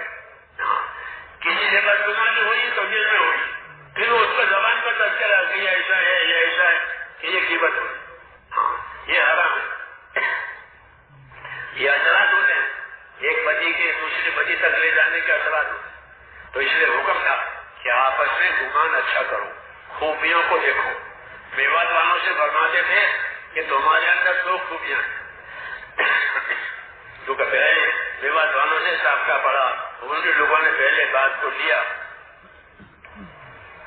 تو کہا تمہارے اندر 2 خوبیاں ہیں. میوات والوں تمہارے اندر 2 خوبیاں ہیں. یہ کیا خوبی ہے؟ ایک تمہارے اندر جفا کشی ہے. جفا کش لوگ تھے, اب تو وہ بھی مالدار ہو گئے, جفا کش ہو گئے. اب ان کے حالات سے اللہ نے بڑھا دیا. وہ پہلے جفا کے پیدل چلتے تھے, میلوں پیدل چلتے, دہلی سے بمبئی پیدل جماعت جا رہے تھے 4 مہینے کی. جی ہاں, پیدل چلتے تھے, چنے کھاتے تھے, مال زیادہ نہیں تھا اس زمانے میں. تو کہا تم جفا کش ہو. جفا کشی تمہاری صفت اچھی ہے, کیونکہ جفا کشی سے دین کے کام بہت آسان ہو جاتے ہیں. تو جفا کش سیدھا. اور دوسرا کہ تمہارے اندر سادگی ہے, زیادہ عیش کا سامان نہیں ہے, سادگی تمہارے اندر ہے. یہ جو تمہاری خوبیاں ہیں. تو فرماتے تھے ہماری دعوت میں خوبیوں کا لین دین ہے. ایک دوسرے کی خوبیاں دیکھو, ایک دوسرے کی خوبیاں دیکھو, ایک دوسرے کی خوبیاں اپنے اندر لو. یہ تو کام کا اصلی مفاد ہے. یہ لوگ سادہ ہیں, یہ لوگ خدمت گزار ہیں, یہ لوگ سمجھدار ہیں. مختلف خوبیاں اپنے بندوں میں اللہ نے رکھی ہے. تو اس وجہ سے دیکھا جائے گا تو خوبیاں نظر آئیں گی. ان کو حقیر سمجھا جائے گا تو ان کی کمزوریاں نظر آئیں گی. اس لیے حقیر سمجھنے کی اجازت نہیں ہے. کسی نیکی کو بھی حضرت حقیر نہ سمجھے, کسی بندے کو بھی حقیر نہ سمجھے, کسی نیکی کو بھی حقیر مت سمجھو. فرمایا لا يحقرن من المعروف شيئا ولو ان تلقى اخاك بوجه طلق. کسی نیکی کو ہلکی مت سمجھو. اگر مسلمان بھائی سے کندھا پیشانی سے مل سکتے ہو تو کندھا پیشانی سے مسلمان سے ملو, یہ بھی نیکی ہے. اس نیکی کا بھی اجر ملے گا, اس نیکی کا اجر ملے گا. تو خوبیاں دیکھنے کو حکم ملا ہے کہ خوبیاں دیکھو اور یہ خوبیوں کو اپناؤ. خوبیوں کو تو اپنا ہے, معاشرت کو اپنانا نہیں ہے. ایک باریک بات ہے, دنیا کے ملکوں میں گئے, وہاں کی معاشرت اونچی ہے, وہاں کا کھانا پینا, وہاں کے طریقہ زندگی اونچی. تو حضرت فرماتے ہیں وہاں کی معاشرت سے بچ کر کے آؤ, ان کی معاشرت مت لاؤ, یہاں ان کی معاشرت مت لاؤ, اپنی سادگی پر رہو. اگر معاشرت بگڑ گئی تو دین پر چلنا مشکل ہو جائے گا. جی ہاں, معاشرت بگڑتی ہے تو دین پر چلنا مشکل ہو جاتا ہے. معاشرت میں سادگی ہوتی ہے تو دین پر چلنا آسان ہوتا ہے. تو فرمایا دنیا میں جاؤ, دنیا میں پھرو اللہ کے کام کو, لیکن وہاں کی معاشرت سے گھر مت آؤ. ہاں, اپنی معاشرت وہاں پھیلاؤ. ہماری معاشرت میں سادگی اور حیا ہے. جو معاشرت اور جو زندگی گزارنے کی راہیں ہم کو سکھائی ہیں رسول صلی اللہ علیہ وسلم نے, اس میں 2 باتیں فرماتے تھے. ایک تو ہماری معاشرت میں حیا اور شرم ہے. شرم وہ ایمان کا ایک شعبہ ہے. ضرورت پڑتا ہے حیا اور شعبہ تو میرا ایمان. تو حیا یہ ہمارے اندر ہے, سادگی ہمارے اندر ہے کہ ہماری معاشرت میں حیا ہے, ہماری معاشرت میں سادگی ہے, شرم ہے, یہ ہماری معاشرت ہے. غیروں کی معاشرت میں اسراف اور فضول خرچی ہے, اور ہماری معاشرت میں کہ ہماری معاشرت میں سادگی ہے اور ان کی معاشرت میں اسراف ہے اور بے حیائی ہے. یہ ان کی معاشرت ہے, غیروں کی معاشرت ہے. ہمارے یہاں سادگی ہے اور حیا ہے, یہ ہماری معاشرت ہے. اس معاشرت پر زندگی آئے گی تو دین پر چلنا آسان ہوگا. سادگی, ہاں, کوئی شو نہیں, کوئی ذلت نہیں, سادگی. کہ سادگی کے ساتھ دین آسان, سادگی کا نکاح بہت آسان اور ویسا نکاح بہت مشکل. ہر کام جب سادگی کرائے گا گا تو سادگی کو سنت سے قریب ہے، سادگی سنت سے قریب ہے، کہ سادگی سنت پر لے جائے گی، وہ سنت سے دین آسان ہو جائے گا، سنت پر عمل کرنے سے قبولیت آئے گی، اللہ کو نبی کی سنتیں پسند ہیں، سادگی سنت پر لے جاتی ہے، سادگی نہیں ہوئی تو سنت سے دوری ہو جائے گی، اس لیے کہ اپنی زندگی میں اپنے معاشرت میں سادگی لاؤ، کہ سادگی کی وجہ سے مال بھی بچے گا، مال بچے گا، سادگی نہیں ہے زینت ہے تو پھر مال زیادہ خرچ ہو جائے گا، اسراف ہوگا مال میں، اسراف کی وجہ سے مال کے محتاج ہو جاؤ گے اور مال زیادہ کمانا پڑے گا، زیادہ کماؤ گے تو زیادہ وقت بھی چلا جائے گا، پھر دین کے کام کے لیے وقت نہیں ہوگا جیسے آج ہے۔ اس لیے ہم کو اس کا حکم دیا ہے کہ اپنی زندگی میں سادگی لاؤ، اپنے معاشرت میں سادگی لاؤ، تاکہ سنتوں پر عمل کرنا آسان ہو جائے، محنت سے ماحول بنے گا اور علم و ذکر کی وجہ سے زندگی سنت پر آئے گی، زندگی حکم پر آئے گی، کیونکہ علم و ذکر میں دو ہی باتیں ہیں، اللہ کا حکم نبی کا طریقہ، اللہ کا حکم نبی کا طریقہ، لیکن یہ خالی کہنے سننے سے نہیں ہوتا ہے، بلکہ اپنی زندگی میں اس کو لانا ہے کہ یہی مطلوب ہے، علم و ذکر مطلوب ہے، یہ اپنی زندگیوں میں لانا ہے، اسی سے حقوق کی ادائیگی ہو جائے گی، اسی سے احسان ہو جائے گا، کیونکہ جب علم ہوگا تو یہ ساری باتیں سامنے ہوگی، علم نہیں ہوتا تو آدمی نابینا ہوتا ہے۔ اس لیے میرے دوستو، علم و ایمان یہ تو ہمارے دین میں اصل ہے کہ ہم کو حضور صلی اللہ علیہ وسلم نے ایمان اور علم دیا ہے کہ ایمان کی وجہ سے اللہ کا تعلق پیدا ہوگا اور علم کی وجہ سے اللہ کے اور مخلوق کے حقوق کی خبر ہوگی کہ اللہ کے کیا حقوق ہیں، مخلوق کے کیا، اس لیے دین سیکھنا ضروری ہے۔ جب دین سیکھیں گے تو زندگی کی ذمہ داریاں پوری ہوگی، پھر ہم پر جیسے میں نے شروع میں کہا کہ دونوں قسم کی ذمہ داریاں ہیں، اپنی ذات سے اپنے آپ کو دیندار بناؤ، اپنے ماحول کو دیندار بناؤ اور پورے عالم میں دین جائے اس کی فکر کرو کہ ہمارا خلاصہ ہے کہ اپنی ذات سے دیندار بناؤ، کہ ہماری زندگی سنت شریعت پر آوے، فرائض ادا ہو جاوے، حرام سے بچنا نصیب ہو جاوے، حقوق کی ادائیگی ہو جاوے، یہ ہر انفرادی زندگی کے لوازمات اور ضروریات میں سے ہیں کہ اللہ کے فرائض، نماز، روزہ، زکوٰۃ، حج، حلال کھانا، حلال کمانا، حلال پہننا، یہ فرائض ہیں۔ فرائض کے بغیر کوئی بندہ خدا سے قریب نہیں ہوگا، اللہ سے جو قریب ہوگا وہ اس کے فرائض ادا کرنے سے قریب ہوگا، اس لیے فرائض اس کی ادائیگی اور حرام سے بچنا، حرام سے بچنے سے بھی ان کی حفاظت ہوگی، فرائض ادا کرنے سے خدا کے حقوق ادا ہوں گے، تو دین میں بچاؤ بھی کرنا ہے کہ اللہ نے جو چیزیں حرام کی ہیں اپنے آپ کو اس سے بچانا، اس لیے ایمان کی طاقت پیدا کرنی پڑتی ہے، ایمان کی طاقت اس محنت کے ذریعے سے پیدا ہوتی ہے تو فرائض ادا ہوتے ہیں، ہاں فرائض ادا ہوتا ہے، نماز، روزہ، زکوٰۃ، حج، حلال کھانا، حلال پہننا، حلال کمانا، یہ سب فرائض میں سے اس کی طاقت، کیونکہ اس کے بغیر قبول نہیں ہوگا، اور حرام سے بچنے کی طاقت پیدا ہوگی، اس لیے اس محنت سے تقویٰ پیدا ہوگا، اس محنت سے یقین بھی پیدا ہوتا ہے، تقویٰ بھی پیدا ہوتا ہے، یقین اور تقویٰ ایک مثبت طاقت ہے، ایک منفی طاقت ہے، جیسے بجلی کے دو وائر ہوتے ہیں،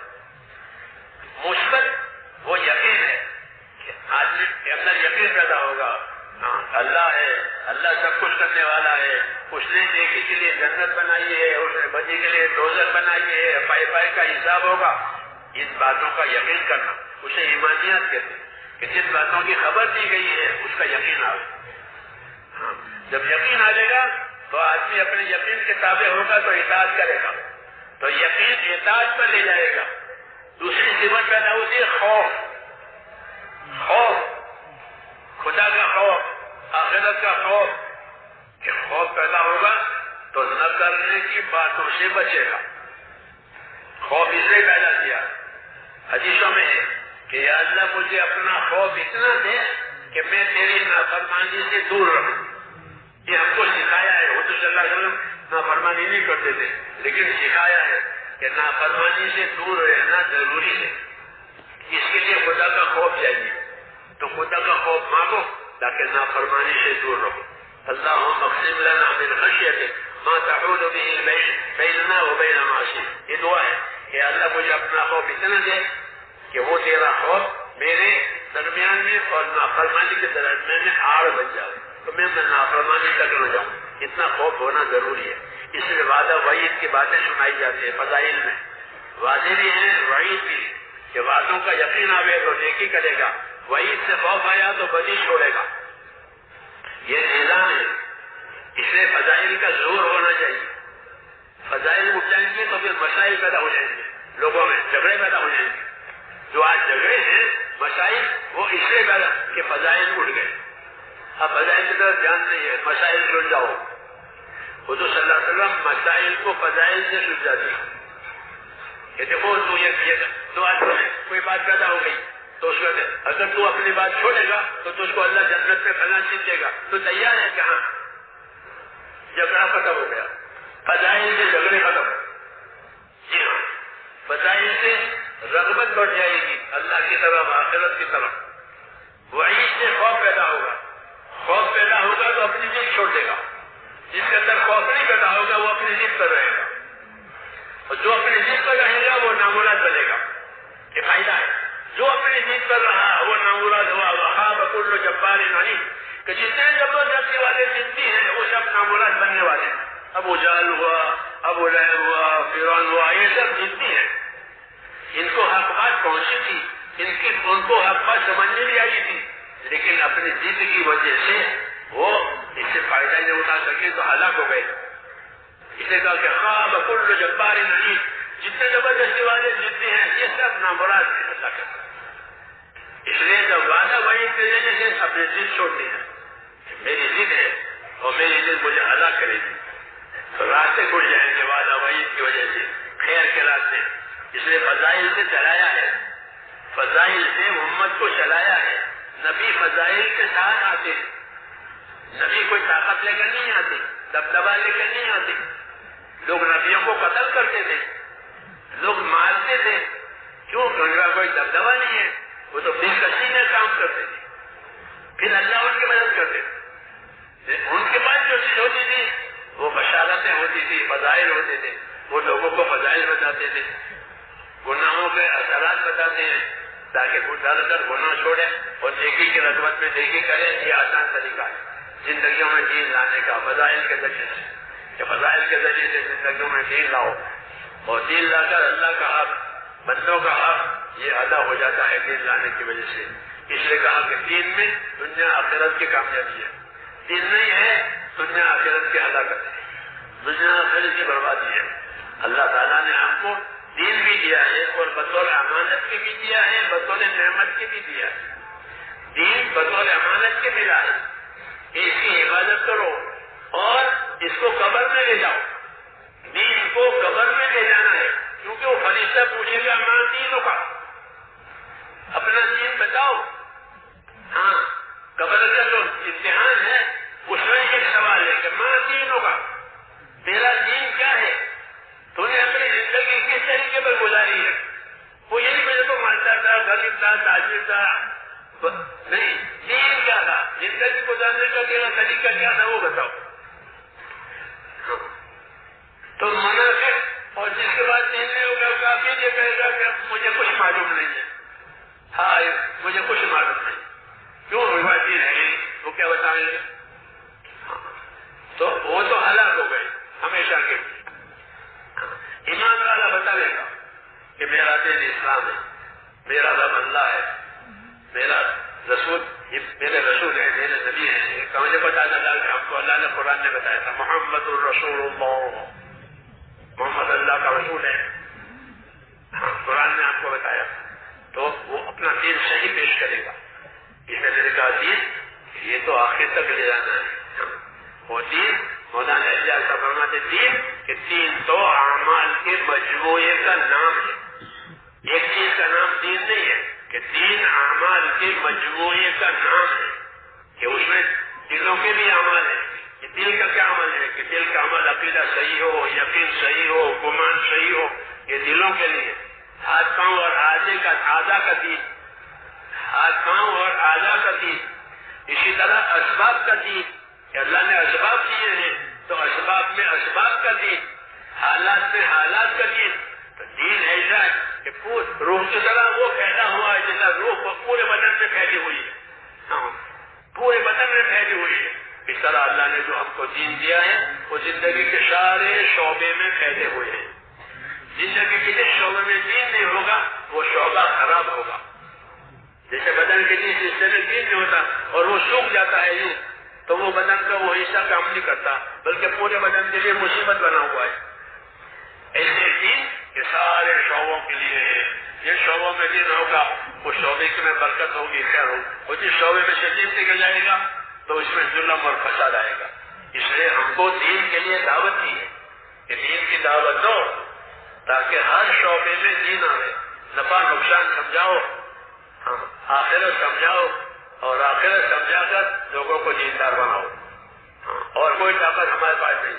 اور لینا کیا ہے کہ کچھ نہیں لینا ہے, کسی سے کچھ نہیں لینا ہے, کچھ نہیں مانگتے ہیں, نہ ووٹ مانگتے ہیں, نہ نوٹ مانگتے ہیں, نہ کچھ نہیں مانگتے. کہ ہم تو اپنے آخرت بنانے کے لیے اور دوسروں کی آخرت بنانے کے لیے اپنی محنت کر رہے ہیں کہ سب کی آخرت بن جاؤ. کیا آخرت اصل ہے؟ دنیا تو کہ تو ایک خواب ہے, بس خواب پورا ہو گیا. حضرت علی فرماتے تھے الناس نیام فاذا ماتوا انتبہوا. لوگ جب تک زندہ ہیں نا وہ سوئے ہوئے ہیں. تو سویا ہوا آدمی سویا ہوا ہے جب تک, جب اس کی آنکھ کھلے گی تو ساری چیزیں اس کو روشن ہو جائیں گی. تو ابھی لوگ سوئے ہیں زندگی میں, جب مر جائیں گے تب زندہ ہو جائیں گے. جب جاگ جائیں گے کہ ان کو ساری حقیقت معلوم ہو جائے گی. جاگنے کے بعد گھر میں چوری ہوئی ہے, اب جاگے تو پتہ چلا. جاگے تو پتہ چلا گھر میں چوری ہو گئی, سوئے ہو تو پتہ نہیں چلا. ایسے کا لوگ ابھی سوئے ہیں, حقیقت میں یہ مر جائیں گے ساری حقیقت کھل جائے گی. اب جاگ گئے. پچھلے میرے دوستوں ہماری محنت اسی مقصد ہے کہ موت کے بعد کی جو زندگی ہے وہ اصل ہے, یہ ہمارے اندر آ جائے. اور اس کی محنت میں اللہ تعالیٰ کا حق, رسول کا حق, کتاب کا حق, آپس کا حق, یہ سب باتیں اس میں شامل ہیں. کہ اللہ کا حق اس کی عبادت ہے, رسول کا حق یہ ہے کہ رسول کا اتباع کیا جائے, رسول کی سنتوں پر عمل کیا جائے, رسول کی سنتوں کو سکھایا جائے, رسول کے طریقوں کو اپنایا جائے, اس کی دعوت دی جائے. یہ رسول کا حق ہے. اللہ کی کتاب, کہ اللہ کی کتاب کا حق ہے کہ اس کو سیکھو, سکھاؤ, پڑھو, پڑھاؤ. تم میں بہتر وہ ہیں کہ جو قرآن کو سیکھے تو قرآن کو سکھاوے. یہ کتاب کا حق ہے کہ اس کی تلاوت کی جائے, اس پر عمل کیا جائے. تو یہ حقوق کی جگہ ہے. تو یہ حقوق زندگیوں میں آنا یہ اس کام کی غرض ہے. اس کام کی یہ اصلی غرض ہے کہ جو جو حقوق ہمارے طرف عائد ہوتے ہیں اجتماعی انفرادی وہ ہماری زندگیوں میں آوے, اس کو ہم سیکھیں. سب سے پہلے اللہ کا حق ہے وہ عبادت کا ہے کہ وہ زندگی میں آ جائے کہ عبادت اصل ہے. ایمان کا تقاضا ہی عبادت ہے, ایمان کا تقاضا اطاعت ہے. یہ اطاعت اور عبادت زندگیوں میں آنا یہ تو اصل ہے. اس کے لیے یہ محنت کی جاتی ہے. جتنی محنت ہوگی اتنی خیر آسان ہوگی, جتنی محنت ہوگی اتنی خیر آسان ہوگی. اس لیے اس کو سمجھنا بھی ہے, سمجھانا بھی ہے, کرنا بھی ہے, کرنا بھی, اور اللہ سے مانگنا بھی ہے. اللہ سے مانگنا ہے کہ اللہ سے مانگو تاکہ دلوں کا رجوع اللہ کی طرف ہو جائے. یہ اصل ہے کہ ہمارے دلوں کا رجوع اللہ کی طرف ہو جائے, کہ دل اللہ کی طرف لوٹ گئے. وَأَنِيبُوا إِلَىٰ رَبِّكُمْ, اپنے رب کی طرف سے دلوں سے رجوع کرو. کہ اب دلوں کا رجوع اللہ کی طرف ہو گیا. جب دلوں کا رجوع اللہ کی طرف ہو جائے گا تو پھر زندگی میں دین آئے گا. وَأَنِيبُوا إِلَىٰ رَبِّكُمْ وَأَسْلِمُوا لَهُ, یہ دوسرا جملہ ہے کہ اللہ کی طرف دلوں سے رجوع کرو اور تابعداری کرو اللہ کی. تو تابعداری اتنی ہوگی جتنا دلوں کا رجوع اللہ کی طرف ہوگا. اندر ایمان, اوپر اسلام. ایمان بھی ضروری, اسلام بھی ضروری. ایمان اندر ہوتا ہے, اسلام اوپر ہوتا ہے, یہ دونوں. تو اس لیے ان دونوں کی محنت ہے کہ اندر ایمان اور یقین بنے, خوف بنے, اوپر اسلام آئے, یعنی حکموں کی تابعداری یہاں سے ظاہر ہوگی. اس لیے یہ باتیں پیدا ہونے سے ہماری اپنی زندگیوں میں دین آئے گا. اور یہ زندگی کی اصل ذمہ داری ہے کہ زندگی میں دین آئے. اس کے لیے ہم کو یہ کام دیا ہے اور تقاضے دیے گئے ہیں دین کے, کہ دین کے تقاضے پورے ہوں گے تو دین آئے گا. وہ دین آئے گا, دنیا آخرت کامیاب ہوگی. مسلمان کو برکت بھی ملتی ہے, بدلہ بھی ملتا ہے. برکت بھی ملتی ہے اور بدلہ بھی ملتا ہے. دین کی برکتیں آئے گی. جی ہاں, دین آیا تو جانوں میں, مالوں میں, زندگیوں میں, اسباب میں برکتیں, دعا میں قبولیتیں, دلوں میں چین, آپس میں محبت, یہ اس کے اثرات ہیں. حیات طیبہ ملے گی کہ دین پر چلنے سے جو زندگی بنے گی وہ پاکیزہ زندگی کی. من عمل صالحا من ذکر او انثى وهو مؤمن فلنحيينه حیاتا طیبہ کہ جو ایمان لا کر نیک عمل کر کے زندگی گزاریں گے ایسے لوگوں کو دنیا میں جینے کے لیے ہم پاک زندگی دیں گے. اللہ کہتے ہیں کہ ہم ان کو جینے کے لیے پاک زندگی دیں گے, حیاتاً طیبہ, پاک زندگی دیں گے. ہاں میری زندگی نہیں, پاک زندگی دیں گے. پاک زندگی میں کیا ہوگا کہ اندر اللہ تعالیٰ کا یقین ہوگا, خدا کا خوف ہوگا, آپس اور دلوں میں چین ہوگا. ہاں دلوں میں چین ہوگا, آپس میں محبتیں ہوگی, اسباب میں برکت ہوگی, دعا میں قبولیت ہوگی. یہ سب حیات طیبہ پاک زندگی کا اثرات ہے کہ ہم تم کو جینے کے لیے پاک زندگی دیں گے. تو کتنا بڑا انعام ہے یہ اللہ تعالیٰ کی طرف سے. اس لیے اس انعام کو اللہ سے مانگنا ہے, کام کرنا بھی ہے اور مانگنا بھی ہے, دونوں ہمارے. کہ دعوت بھی دعا بھی یعنی محنت بھی کرو اور مانگو اللہ تعالیٰ سے. اللہ مجھے توفیق ہے. تو اس کے لیے سب حضرات تیار ہیں؟ ہاں اللہ سے تیاری مانگے, اللہ سے نیت بھی مانگے, سباب بچنے بھی مانگے اور اپنے آپ کو تیار بھی کریں.